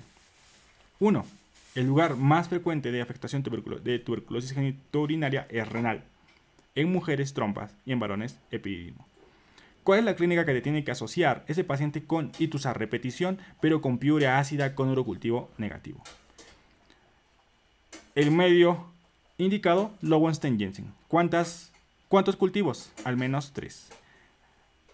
Falso positivo, Mycobacterium smegmatis. Si tú quieres tener mayor fiabilidad del diagnóstico, pedirás un PCR en orina. Hallazgo sugestivo de tuberculosis genitourinaria, riñón hemástico o mordisqueado por esas cavidades que comunican con el sistema colector. Entonces, estos chicos es en base a tuberculosis genitourinaria. Vayamos al siguiente. ¿Cuál es la indicación más común de diálisis de emergencia? A, somnolencia. B, aclaramiento de creatinina de 5 a 10. C, hipercalemia. D, anorexia. E, hipermagnesemia.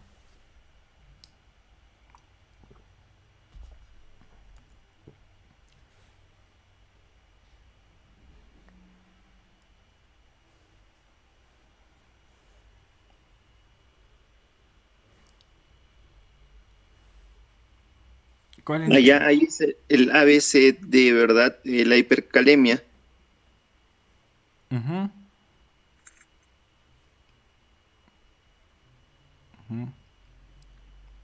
Bien, chicos. En este caso, la hipercalemia, ¿no? La hipercalemia.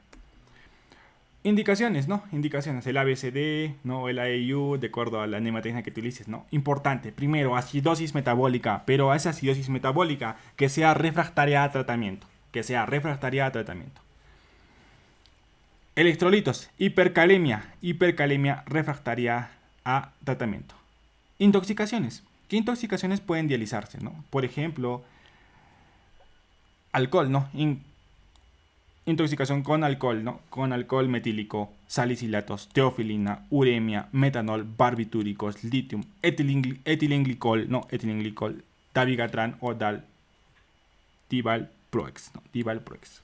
Entonces, intoxicaciones. Sobrecarga de fluidos, ¿no? Ese paciente con edema agudo de pulmón que no responde al tratamiento médico diurético. Entonces, también es otra indicación de hemodiálisis. Y bueno, pericarditis urémica, encefalopatía urémica, escarcha urémica, hemorragia digestiva en paciente con síndrome urémico. Entonces es otra indicación de pacientes con insuficiencia renal, ¿no? Ya sea aguda o crónica. Es muy importante, no se olviden. Acidosis, hipercalemia, sobrecarga de volumen, uremia, ¿no? Síntomas urémicos principalmente. Paciente que se le administra ketoprofeno por vía endovenosa por 2 semanas. ¿Qué tipo de lesión renal presenta con mayor frecuencia?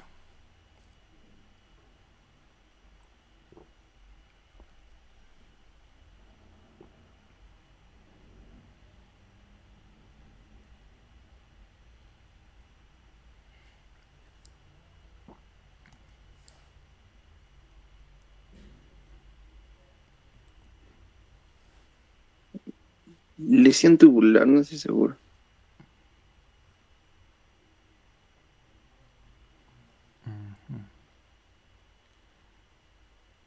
Ya. Esta es una pregunta un poco complicadita. Ya, vamos a resolverle esto. El ketoprofeno, recordemos que es una AINE, ¿no? Es una AINE.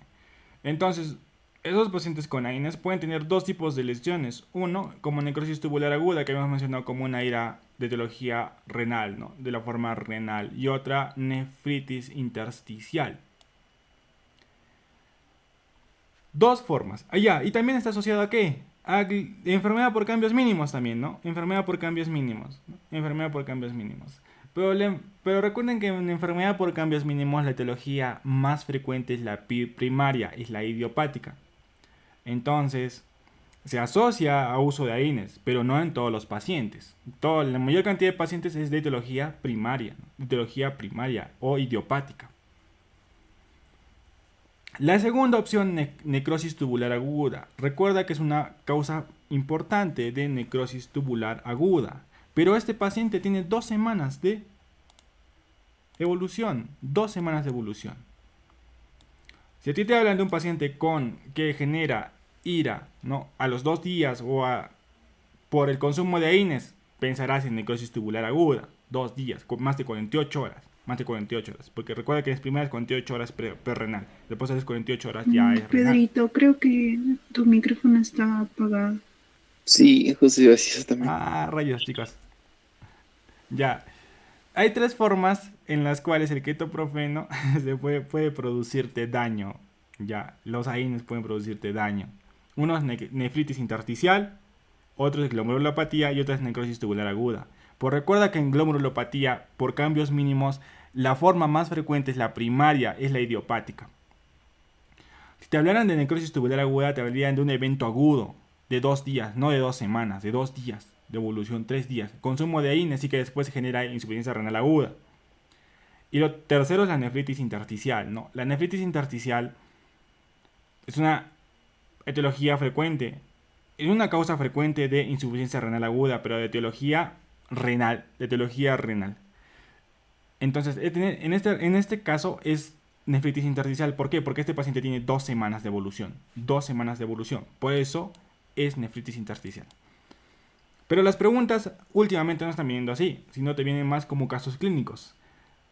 ¿Qué te va a orientar o cuál es la clínica que te va a orientar para que un paciente tenga nefritis intersticial?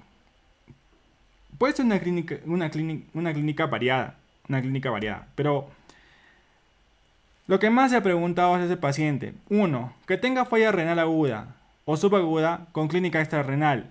¿Cuál es esa clínica extrarrenal que te van a hablar, que siempre te van a mencionar? Eosinofilia, fiebre, rash cutáneo y artralgias.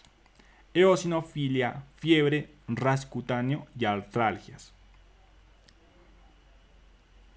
Diagnóstico diferencial de nefritis intersticial. Púrpura de Henoch-Schönlein. Púrpura de Henoch-Schönlein. El paciente con púrpura de Henoch-Schönlein puede hacer falla renal, puede hacer artralgias, puede hacer púrpuras, ¿no? Puede ser púrpuras, hace dolor abdominal. Acuérdense que hace dolor abdominal puede hacer por una intususcepción. Pero acá es la diferencia. Este paciente va a ser eosinofilia, va a ser fiebre, va a ser rash cutáneo, va a ser artralgias. Pero ¿qué te van a decir? Siempre te van a hablar de un antecedente. Antibióticos, AINES. Antibióticos, ¿no? Principalmente. Entonces, la etiología más frecuente de nefritis intersticial son los fármacos, 75%. Después vienen las infecciones. Entonces, ¿qué es lo que te van a decir siempre en un paciente con nefritis intersticial? Consumo de fármacos asociados a un paciente que desarrolla falla renal aguda, eosinofilia, fiebre, rash cutáneo, artralgias. Un diagnóstico diferencial, habíamos mencionado, púrpura de Henoch-Schönlein. Acuérdense, ese paciente con púrpura en miembros inferiores, artralgias en miembros inferiores, dolor abdominal y falla renal, pero sin ausencia de clínica, no, sin ausencia de consumo de antibióticos o cualquier fármaco. Entonces, dos formas, no se olviden. Nefritis intersticial, un paciente con falla renal, eosinofilia, fiebre, ras cutáneo, artralgias, pero con antecedente de fármacos. Y la púrpura de Henoch-Schönlein, que siempre tienen que acordarse, púrpura en miembros inferiores, artralgias, dolor abdominal, insuficiencia renal aguda. Dos formas, dos cuadros clínicos muy parecidos, pero que tienen una distinta etiología. En la orina, en una de nefritis intersticial, que puedes encontrar una hematuria microscópica con proteinuria moderada, eosinofilia y leucocituria estéril, ¿no? Hematuria microscópica, eosinofilia y leucocituria estéril. El tratamiento en estos pacientes con nefritis intersticial aguda es la retirada del fármaco y puedes utilizar corticoides durante al menos 4 semanas, ¿no? Dependiendo si el paciente lo amerita, ¿no? Dependiendo si el paciente lo amerita. Entonces, la diferencia es nefritis intersticial. Vemos al siguiente. Paciente varón de 35 años que presenta dolor en flanco derecho que se irradia los genitales. Antecedente, cálculos renales e hipercalciuria. ¿Cuál es la primera medida a seguir? A. Solicitar una radiografía de abdomen. B. Solicitar un urotem. C. Calmar dolor. Solicitar urografía excretora. D. Calmar el dolor. Solicitar ecografía renal y de las vías urinarias. E. Calmar el dolor y solicitar urocultivo. La C.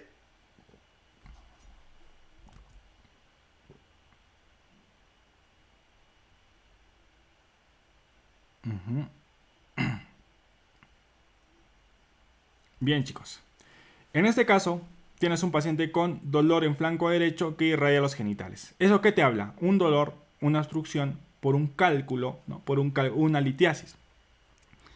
Es la característica de un dolor por litiasis. Dolor en flanco derecho que irradia genitales, es característico.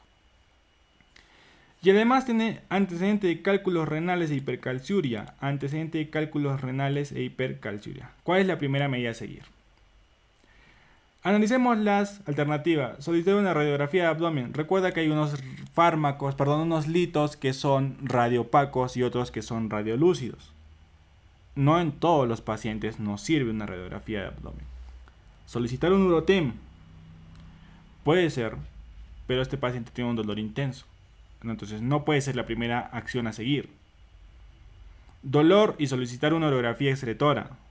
Puede ayudarnos, no puede ayudarnos, pero recuerda que estamos ante un paciente en una emergencia, ¿no? Entonces no le podemos hacer una urografía excretora porque tendríamos que programar ese paciente con una urografía excretora. Y sobre todo si está en un sistema de salud como el de nosotros, va a demorarse esa urografía excretora. Calmar el dolor y solicitar urocultivo. No te hablan de una clínica de ITU, no te hablan de una clínica de ITU, entonces no. En este caso, calmar dolor, solicitar ecografía renal y de vías urinarias. Vayamos acá. Una crisis por litiasis aguda. Por litiasis aguda puede ser no complicado o complicado. Cuando es no complicado, lo trataremos con espasmolíticos, antiinflamatorios, reposo e hidratación, cuando es no complicado. Si tienes un paciente, como en este caso, ese dolor en flanco derecho que se irradia a genitales o antecedente de cálculos renales e hipercalciuria, pues tenemos otro cuadro, que es un paciente con crisis, con cuadro agudo complicado. Ese paciente con crisis de litiasis aguda complicada, ¿qué te tiene que decir?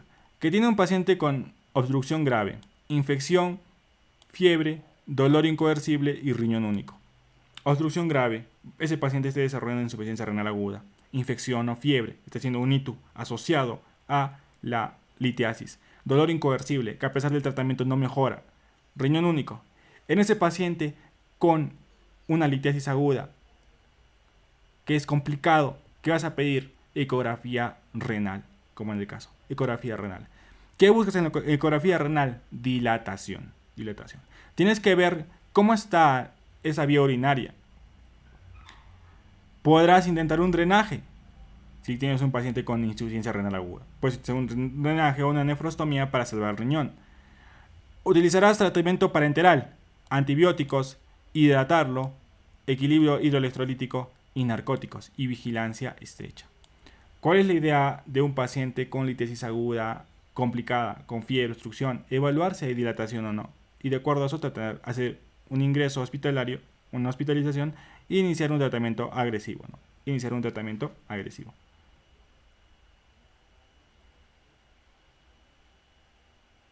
Vayamos al siguiente. Paciente de 25 años, acude por edema generalizado severo, orina espumosa, examen físico, presenta citis y derrame pleural derecho. Examen, orina, muestra proteína de 3 cruces, colesterol total 400. El diagnóstico más probable. Síndrome nefrótico.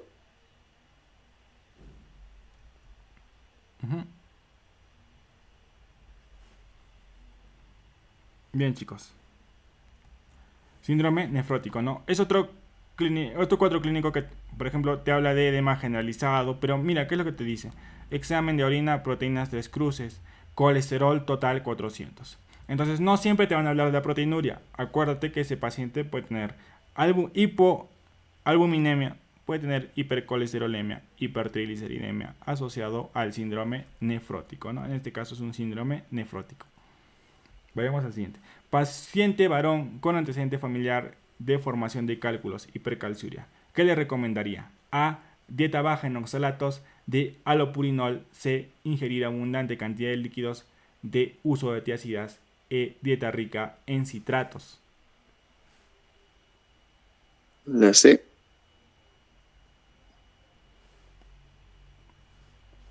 Ya.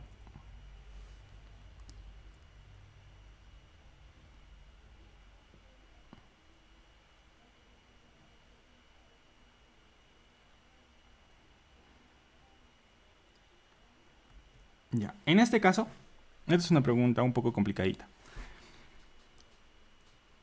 Tienes un paciente varón con antecedente familiar de formación de cálculos que tiene hipercalciuria. Este es el dato importante, hipercalciuria. Ya. Dieta baja en oxalatos. No, no se indicaba en este caso, ¿no? De alopurinol en pacientes con hipercalciuria no tiene ningún efecto, ¿no? Tal vez sería si tienes un paciente con hiperuricemia principalmente. Ingerir abundante cantidad de líquidos es una opción válida, ¿no? Entonces todo paciente con litiasis, para evitar esto, pues indicar consumo de líquido en una cantidad abundante, ¿no? Abundante. Dieta rica en citratos es otra opción válida, ¿no? Otra opción válida en unos cuantos tipos de litiasis. Unos cuantos tipos de litiasis. Entonces, ¿cuál es la respuesta? Acá es uso de tiacidas. Uso de tiacidas. ¿Por qué? Por la hipercalciuria. Por la hipercalciuria. Bien, vayamos acá. Los pacientes que se les administra diuréticos tiacídicos, recuerda que bloqueas este canal, ¿no? Bloqueas este canal. Este canal está bloqueado. Al este canal estar bloqueado, se pierde gran cantidad de sodio, se pierde gran cantidad de potasio. Esta gran cantidad de sodio y potasio lo que van a hacer es un ambiente positivo. Un ambiente positivo. Pero ¿qué va a pasar en el lumen? En el lumen, ya, acá tienes unas cargas positivas. Acá tienes carga positiva, carga positiva, carga positiva. Y a la vez, acuérdate que este sodio en el túbulo contorneo distal y túbulo colector se intercambia con el potasio. Entonces, ¿esto qué va a hacer? Que salga potasio también, que salga potasio. Entonces, en un paciente con diuréticos tiacídicos, tú vas a perder sodio, vas a perder potasio. Vas a perder sodio, vas a perder potasio. Pero tú no estás reabsorbiendo sodio y tú no estás excretando potasio por la cantidad de sodio que tienes en el túbulo, en el lumen principalmente. Entonces, ¿qué vas a tener en el túbulo contorneado? Cargas negativas. Cargas negativas. Entonces, para tú equilibrar estas cargas negativas, ¿qué hace el túbulo contorneado distal? Reabsorbe calcio. Reabsorbe calcio. ¿Qué otro mecanismo ayuda a la reabsorción de calcio? La calvindina. La calvindina. La calvindina va a secuestrar calcio. Eso va a generar ese gradiente para la reabsorción de calcio. Entonces, todo paciente que se le administra diurético tiacídico va a incrementar la excreción de sodio y cloro, va a incrementar la excreción de potasio y esto es lo más importante, va a incrementar la reabsorción de calcio. Incrementar la reabsorción de calcio. Entonces, es muy importante los diuréticos tiacídicos cuando están asociados a litiasis por hipercalciuria. ¿Por qué? Los diuréticos tiacídicos reabsorben calcio. Por eso la respuesta es tiacidas. Entonces, ¿cuáles son los efectos adversos que tú tienes en un paciente? Tú pierdes potasio. Entonces, tú esperarás tener como efecto adverso del consumo de diuréticos tiacídicos hipocalcemia y alcalosis metabólica, hiponatremia e hipomagnesemia. Pero ¿qué vas a tener? Esto es muy importante y no se olviden de este dato importante. Tienen hipercalcemia. ¿Qué más tienen de característico los diuréticos tiacídicos? Hacen hiperlipidemia. Hiperlipidemia. Hacen hiperglucemia y hacen hiperuricemia. Pero ¿qué es lo que quiero que te lleves de los diuréticos tiacídicos? Incrementan la reabsorción de calcio. Son útiles en pacientes con litiasis por hipercalciuria. Entonces no te olvides eso. Vayamos al siguiente. La aldosterona, ¿en qué parte de la glándula suprarrenal se produce? A, glomerular, B, fascicular, C, reticular, D, corteza, E, médula.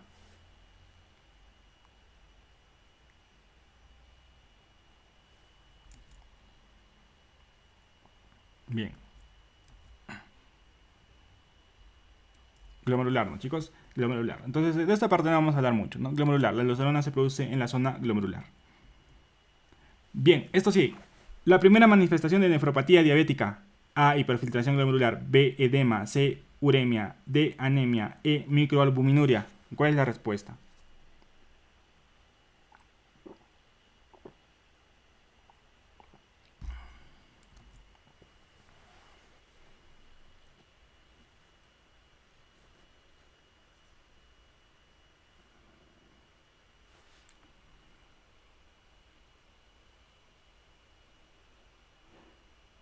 La...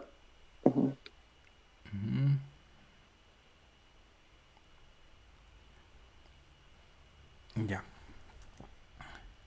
La primera manifestación de nefropatía diabética es el hiperfiltrado glomerular. Ya, es lo primero que se manifiesta. Eso no se olviden, hiperfiltrado glomerular. Es por eso que los pacientes con estadio 1 de nefropatía diabética usualmente tienden a disminuir la cantidad de creatinina, tienden a tener riñones grandes. ¿Por qué? Porque empiezan a ser hiperfiltrado glomerular. Pero eso es como un arma de doble filo. Porque tú haces hiperfiltrado glomerular para compensar, ¿no? Para compensar. Pero el hiperfiltrado glomerular a largo plazo va a generar fibrosis y por ende esclerosis y enfermedad renal crónica. ¿No? Enfermedad renal crónica. Veamos unos puntos claves en nefropatía diabética. Bueno, en el caso de nefropatía diabética, primero tenemos la lesión característica. No se olviden, la lesión característica de nefropatía diabética, glomerulosclerosis nodular. Glomerulosclerosis nodular, ¿no? O Kimmel-Wilson, ¿no? Kimmel-Wilson. Glomerulosclerosis nodular. Pero ¿cuál es la lesión histológica más frecuente que se observa con mayor frecuencia en pacientes diabéticos? Glomerulosclerosis difusa. Glomerulosclerosis difusa. ¿En cuánto tiempo desarrolla un paciente con diabetes, nefropatía? Más o menos dicen un tiempo de evolución de 10 a 15 años, ¿no? 10 a 15 años. ¿A qué tipo de diabetes está más asociado a la nefropatía diabética? ¿Tipo 1 o tipo 2, chicos?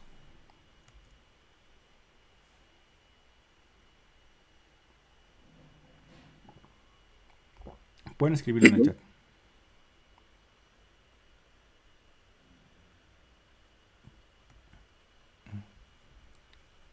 Ya.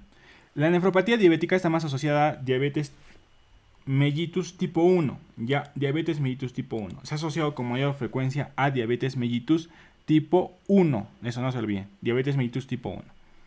Ya. Bien, ¿cómo hacemos el control? Según el ADA, ese paciente con diabetes mellitus necesita un control de nefropatía diabética, ¿no? Entonces, anualmente tú le vas a hacer una prueba de función glomerular y una albuminuria. Una prueba de función glomerular y una albuminuria. ¿Cada cuánto tiempo? Al inicio del diagnóstico tú le vas a hacer este screening anual.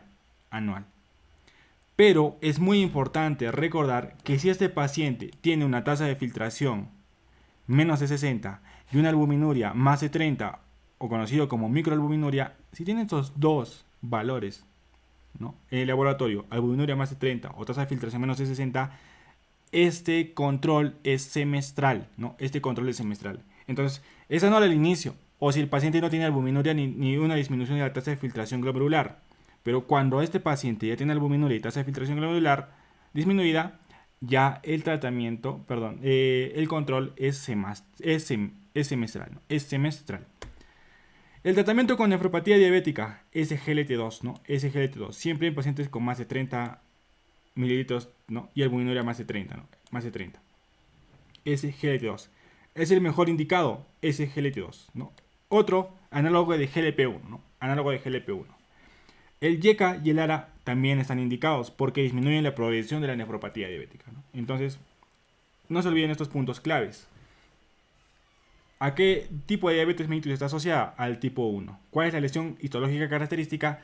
Glomerulosclerosis nodular. Lesión histológica más frecuente, la forma difusa. Glomerulosclerosis difusa. El control al inicio del diagnóstico es anual y es semestral cuando el paciente tiene albuminuria más de 30 y tasa de filtración menos de 60. El tratamiento de elección es SGLT2, YECA o ARA2, ¿no? YECA o ARA2.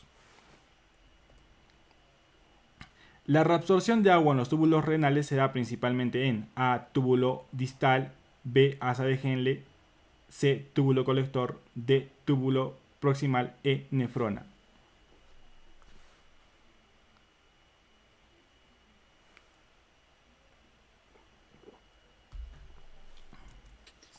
Túbulo proximal.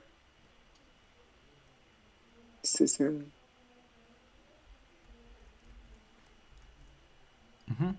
Túbulo proximal, ¿no? La respuesta. Acuérdate que en el túbulo proximal se reabsorben alrededor de 2/3 de agua, ¿no? 2/3 de agua. Y también cloruro de sodio, ¿no? Aquí está mal. Cloruro de sodio. El 85% de bicarbonato y casi el 100% de ¿qué? Glucosa, aminoácidos y albúmina, ¿no? Glucosa, aminoácidos y albúmina. Ya. El efecto más importante de la hipernatremia en la infancia es A. Mielinolisis espontánea, B. Trombosis, C. Letargia, D. Hemorragia cerebral.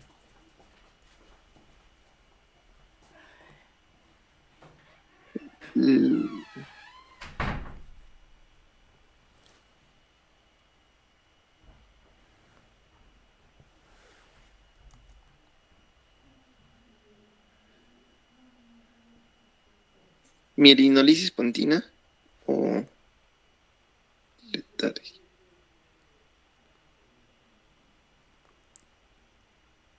Ya. Es el más grave, pero el más importante, dice. No sé.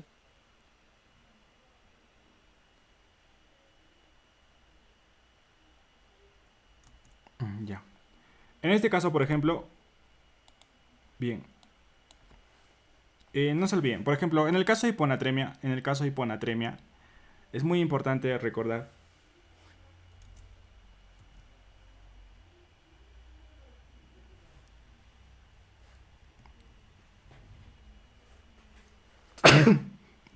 disculpen, chicos. Ya, en el caso de hiponatremia es importante recordar, por ejemplo, en qué condiciones yo corrijo la hiponatremia. Dos condiciones. Que el paciente sea asintomático, ¿no? Que sea asintomático.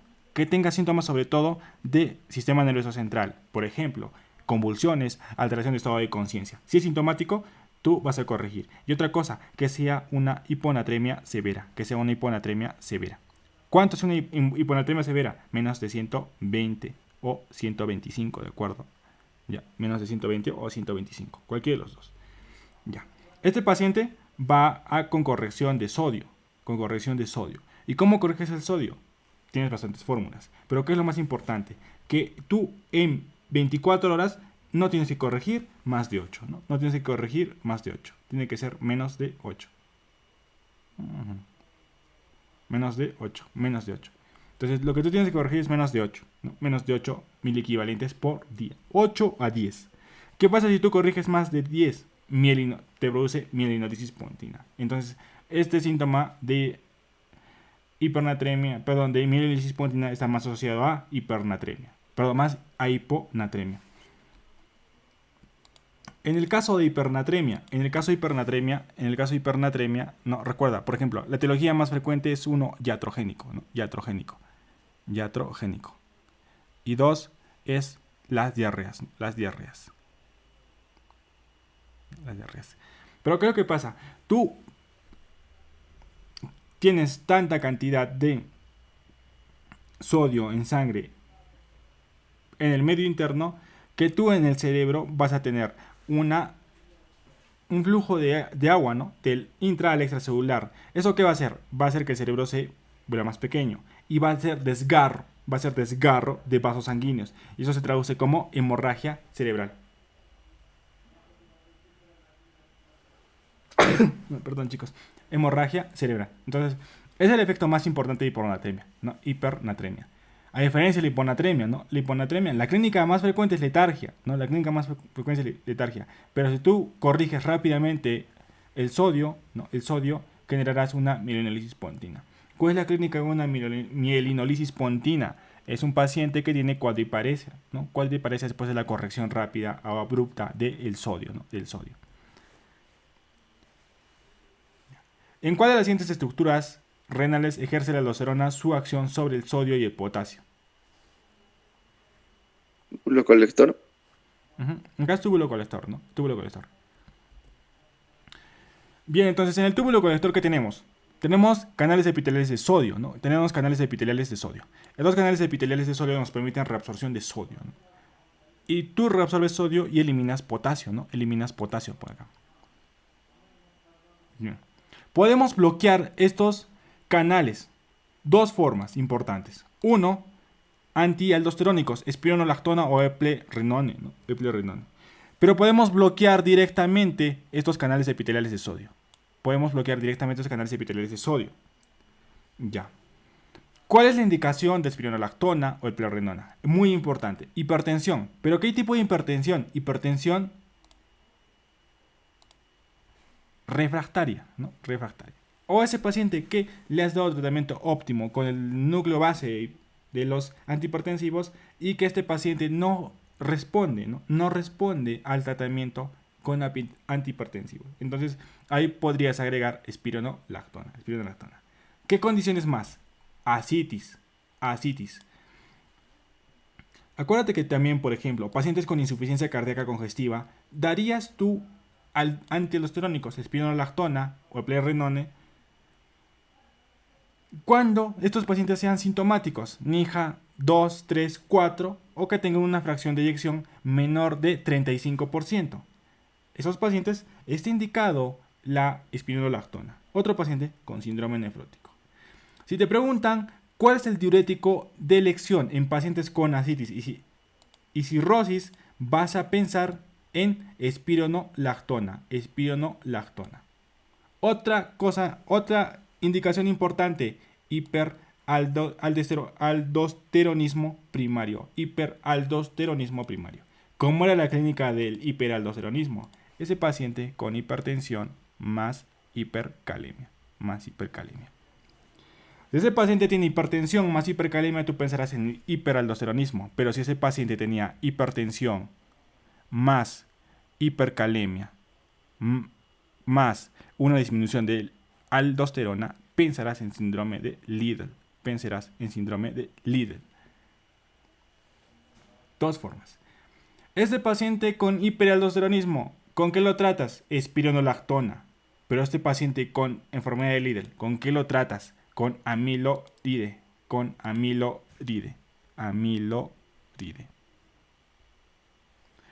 Diabetes insípida nefrogénica. La diabetes insípida nefrogénica se trata ¿con qué? Con amiloride. Entonces, dos indicaciones importantes de tratamiento con amiloride. Diabetes insípida nefrogénica y síndrome de Liddle. Hipocalemia, ¿no? Hipocalemia también. Recuerda que este es un diurético ahorrador de potasio. Entonces también puede ser. Estados hiperandrogénicos. Esa paciente con síndrome de ovario poliquístico que tiene incremento de testosterona, acné e incluso incremento de vello facial, puede tratarse con espironolactona. No se olviden eso, la espironolactona tiene un efecto antiandrogénico. Consideraciones especiales. La espironolactona es un ahorrador de potasio. Es muy importante que esos pacientes con tasa de filtración menos de 30 o creatinina más de 2.5, esos pacientes con alteración renal en el cual ha disminuido la tasa de filtración glomerular, usemos con precaución la espironolactona, porque puedes generar hipercalemia, ¿no?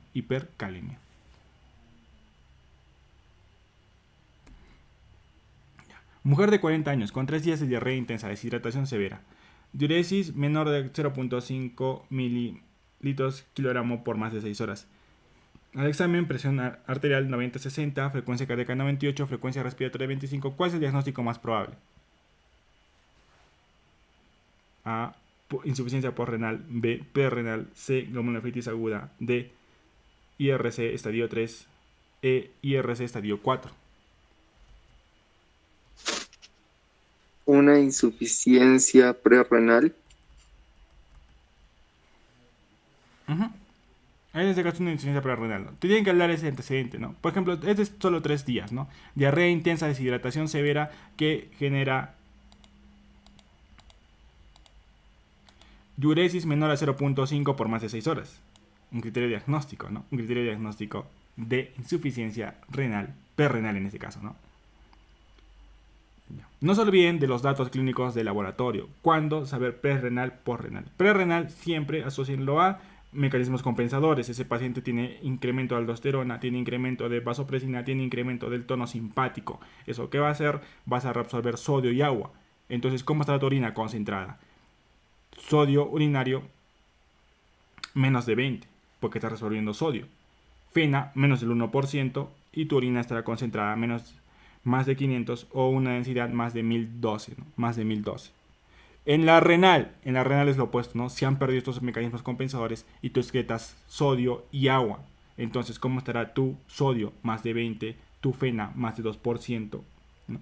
Y tu orina estará diluida, ¿no? Entre 1005 y 1010, ¿no? 1005 y 1010.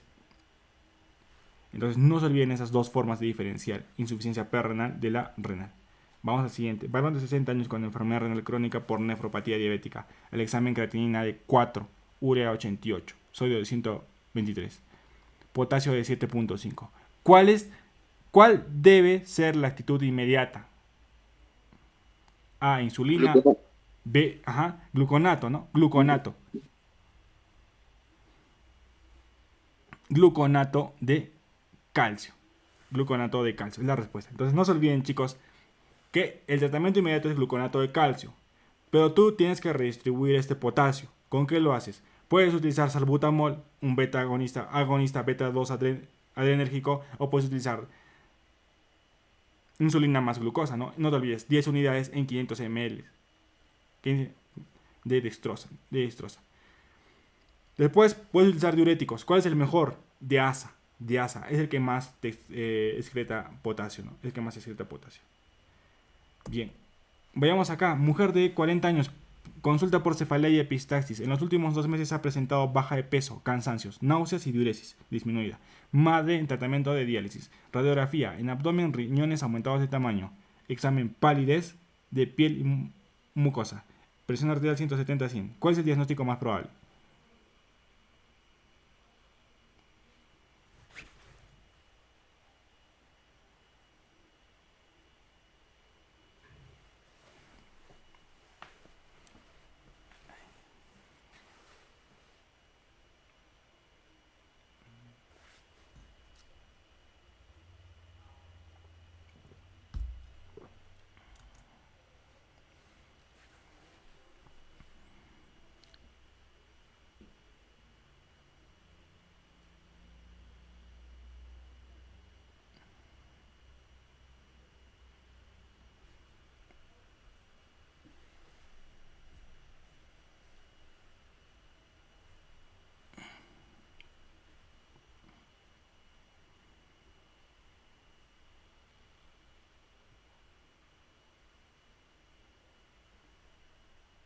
Glomerulonefritis primaria, no estoy seguro.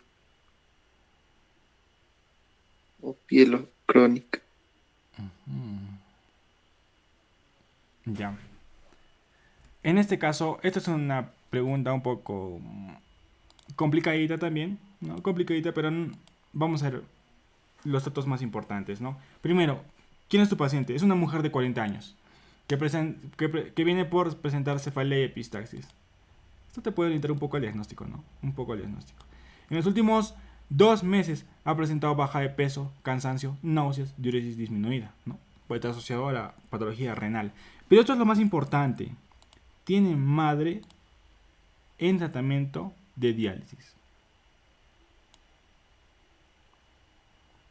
Y tiene la radiografía riñones aumentados de tamaño. ¿Qué patología es hereditaria y tiene riñones aumentados de tamaño? A la vez tiene hipertensión arterial. Glomerulonefritis primaria, no. Glomerulonefritis primaria, por ejemplo, puede ser una postestreptocócica, ¿no? Una postestreptocócica, una IgA. No tiene esa característica, ¿no? Amiloidosis renal. Puede ser la amiloidosis renal, pero acuérdate que la amiloidosis renal se da en un contexto. Ese paciente que tiene una patología inflamatoria crónica, por ejemplo, enfermedad renal crónica, artritis reumatoidea, lupus, ese paciente con TBC, con bronquiectasias, ¿ya? Con bronquiectasias. Entonces, todo eso lo que les he dado, todo lo que les he mencionado, tienen un componente de proteínas inflamatorias. Y eso te eleva proteína sérica A, ¿no? Proteína sérica A. Acuérdate que la proteína sérica A es una proteína inflamatoria. Entonces, los pacientes con amiloidosis renal por artritis reumatoidea, lupus eritematoso, tuberculosis o bronquiectasias desarrollan amiloidosis, ¿no? Pero de tipo 2, ¿no? De tipo 2. Hay otro tipo de amiloidosis renal, ¿no? Otro tipo de amiloidosis renal. ¿En qué paciente? Ese paciente con mieloma de cadenas ligeras, ¿no? Mieloma de cadenas ligeras. ese paciente qué tipo de amiloidosis presenta, ¿no? Presenta el tipo de amiloidosis LL, ¿no? LL, por las cadenas ligeras, ¿no? Por las cadenas. Y ese es el AA, ¿no? El famoso la proteína sérica A. Proteína sérica A, no se olviden, la proteína sérica es antiinflamatoria. Entonces, ¿no? Entonces, se caracteriza principalmente por episodios de inflamación crónica. Por ejemplo, AR, bronquiectasias, tuberculosis, inflamación crónica. Y el otro son mielomas, mielomas de cadenas ligeras. Por ejemplo, cadenas ligeras van a generar daño renal, ¿no? Entonces, estos pacientes, por ejemplo, si te ponen un caso clínico de un paciente con artritis reumatoidea que presenta proteinuria, vas a pensar ahí en amiloidosis renal. O ese paciente que tiene linfoma y que empieza a tener proteinuria, ahí piensas en amiloidosis renal, en esos dos contextos. No se olviden. Enfermedades inflamatorias y enfermedades o gamopatías monoclonales asociadas a cadenas ligeras. Vasculitis. La vasculitis tiene un componente genético, no lo tiene. Se caracteriza principalmente ¿con qué? Con glomerulonefritis rápidamente progresiva. ¿Cuál es la característica de esto? Las semilunas principalmente. Y ese paciente que genera insuficiencia renal aguda abrupta, ¿no? Pielonefritis crónica, no es una patología que tenga componente hereditario. La etiología que tenemos acá es la poliquistosis renal. No se olviden eso. Te van a dar un antecedente de una madre en tratamiento con diálisis. Puede estar asociado, ¿no? Y tiene riñones grandes, ¿no? Eso es lo más característico de estos pacientes con poliquistosis renal. No te olvides que la poliquistosis renal en adultos es de etiología autosómica dominante. Dos genes, poliquistina 1, asociado al gen PKD1, localizado en el cromosoma 4, y la otra forma, poliquistosis PKD2, en el cromosoma 4 asociado a la poliquistina tipo 2, ¿no? A la poliquistina tipo 2 y poliquistina tipo 1. Ambos se asocian a la enfermedad poliquística, ¿no? A la poliquistosis renal. La clínica que tienen que dar en un paciente con poliquistosis renal es 1. Debut renal a los 40 años, ya como el paciente. Debut renal a los 40 años. Hematuria, nicturia y litiasis e hipertensión. ¿Pero qué más tiene? Se asocia a quistes en hígado, páncreas. La enfermedad autosómica dominante tiene quistes renales y quistes en hígado, páncreas, en útero. Aneurismas en polígono de Willis, ¿no? Polígono de Willis. Y poliglobulia. Entonces no se olviden ese contexto de ese paciente que tiene hipertensión, insuficiencia renal crónica tardía, riñones aumentados de tamaño, con antecedente que la madre también tuvo enfermedad poliquística renal dominante o del adulto, ¿no? Que tiene quistes en hígado, te pueden decir aneurismas en polígono de Willis o poliglobulia. Ese paciente, lo más probable es que tenga poliquistosis renal. Vayamos al siguiente. Paciente con insuficiencia renal crónica. Las menores concentraciones de calcio ionizado genera A. Disminución de calcio a nivel renal. B. Estimulación de absorción renal de fosfatos. C. Disminución de la excreción renal. D. Incremento de la excreción de vitamina D. E. Incremento de la secreción de paratiroidea.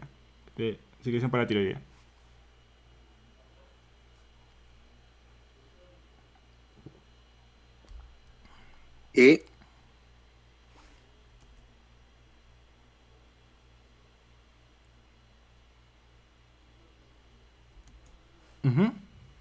Acá sí. Incremento de secreción paratiroidea, ¿no? Secreción paratiroidea.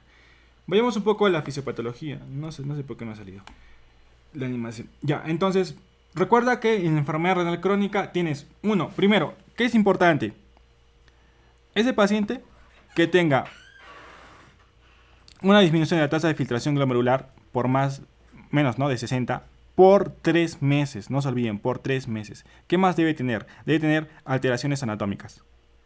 Por ejemplo, ese paciente con poliquistosis renal entra en la definición de enfermedad renal crónica. Ese paciente con albuminuria por más de 3 meses. Ese paciente con riñón único, ¿no? Los monorrenos, ¿no? Riñón único. Entonces, todos estos pacientes que tengan alteraciones anatómicas o funcionales por más de 3 meses asociado a una tasa de filtración glomerular menos de 60 se considera enfermedad renal crónica. No, es lo más importante. No se olviden esto. 3 meses de duración de evolución del cuadro clínico de enfermedad renal crónica. Vayamos a lo siguiente. Todo paciente con enfermedad renal crónica, ¿qué es lo que va a tener? Disminución de la tasa de filtración glomerular. Al tú tener disminución de la tasa de filtración glomerular, vas a disminuir la excreción de todos los productos nitrogenados. ¿Eso qué va a hacer? Va a hacer que tú incrementes creatinina, incrementes urea, ¿no? Incrementes urea. ¿Qué más puede incrementarse? No estás excretando potasio de una manera adecuada. Incrementa el potasio. Incrementa el fosfato. Incrementa el fosfato, ¿no? Entonces, ese incremento de fosfato, ¿qué va a hacer, no? Va a generar una hiperfosfatemia. Ya. Este incremento de fosfato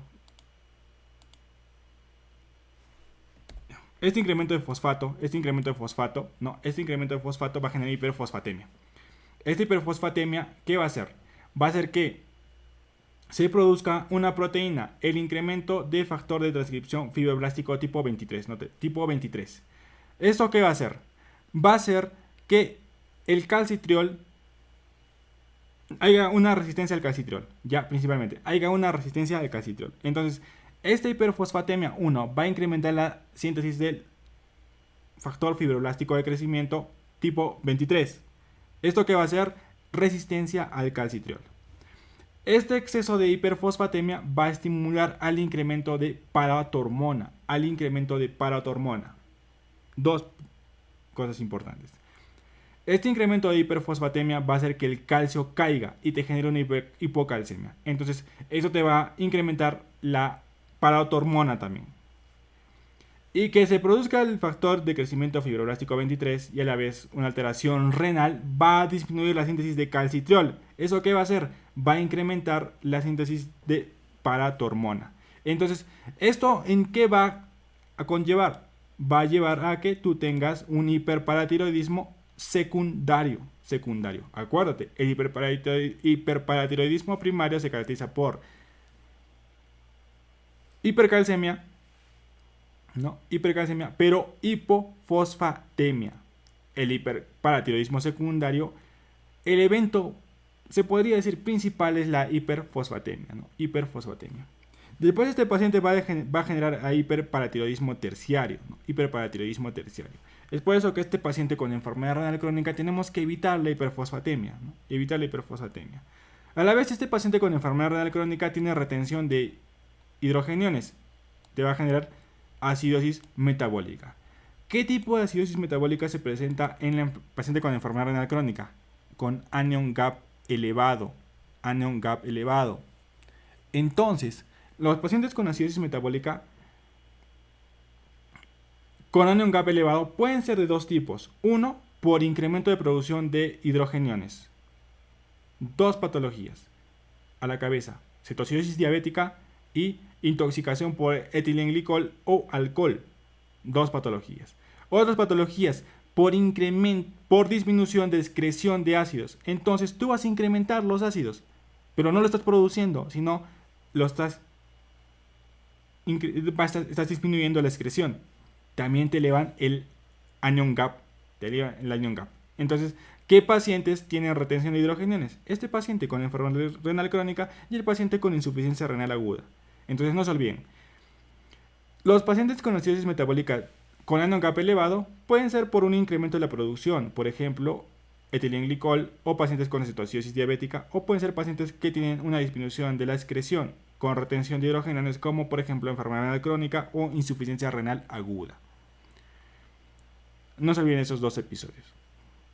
Ya, también vas a tener retención de agua, y vas a generar las alteraciones hidroelectrolíticas. A la vez, este paciente con enfermedad renal crónica tiene alteraciones endocrinas. ¿Qué alteraciones endocrinas tiene? Dos cosas importantes. Disminución de la producción de calcitriol, es muy importante por alteración renal. Recuerda que el calcitriol en la fase final se hidroxila en el riñón, y disminución de producción de eritropoyetina. Dos alteraciones endocrinas. Entonces no te olvides esta parte de acá, chicos.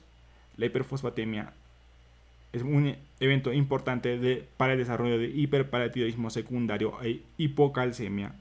La retención de hidrogeniana. No te olvides, la acidosis metabólica en pacientes con enfermedad renal crónica es con anion gap elevado. Y también hay retención hídrica.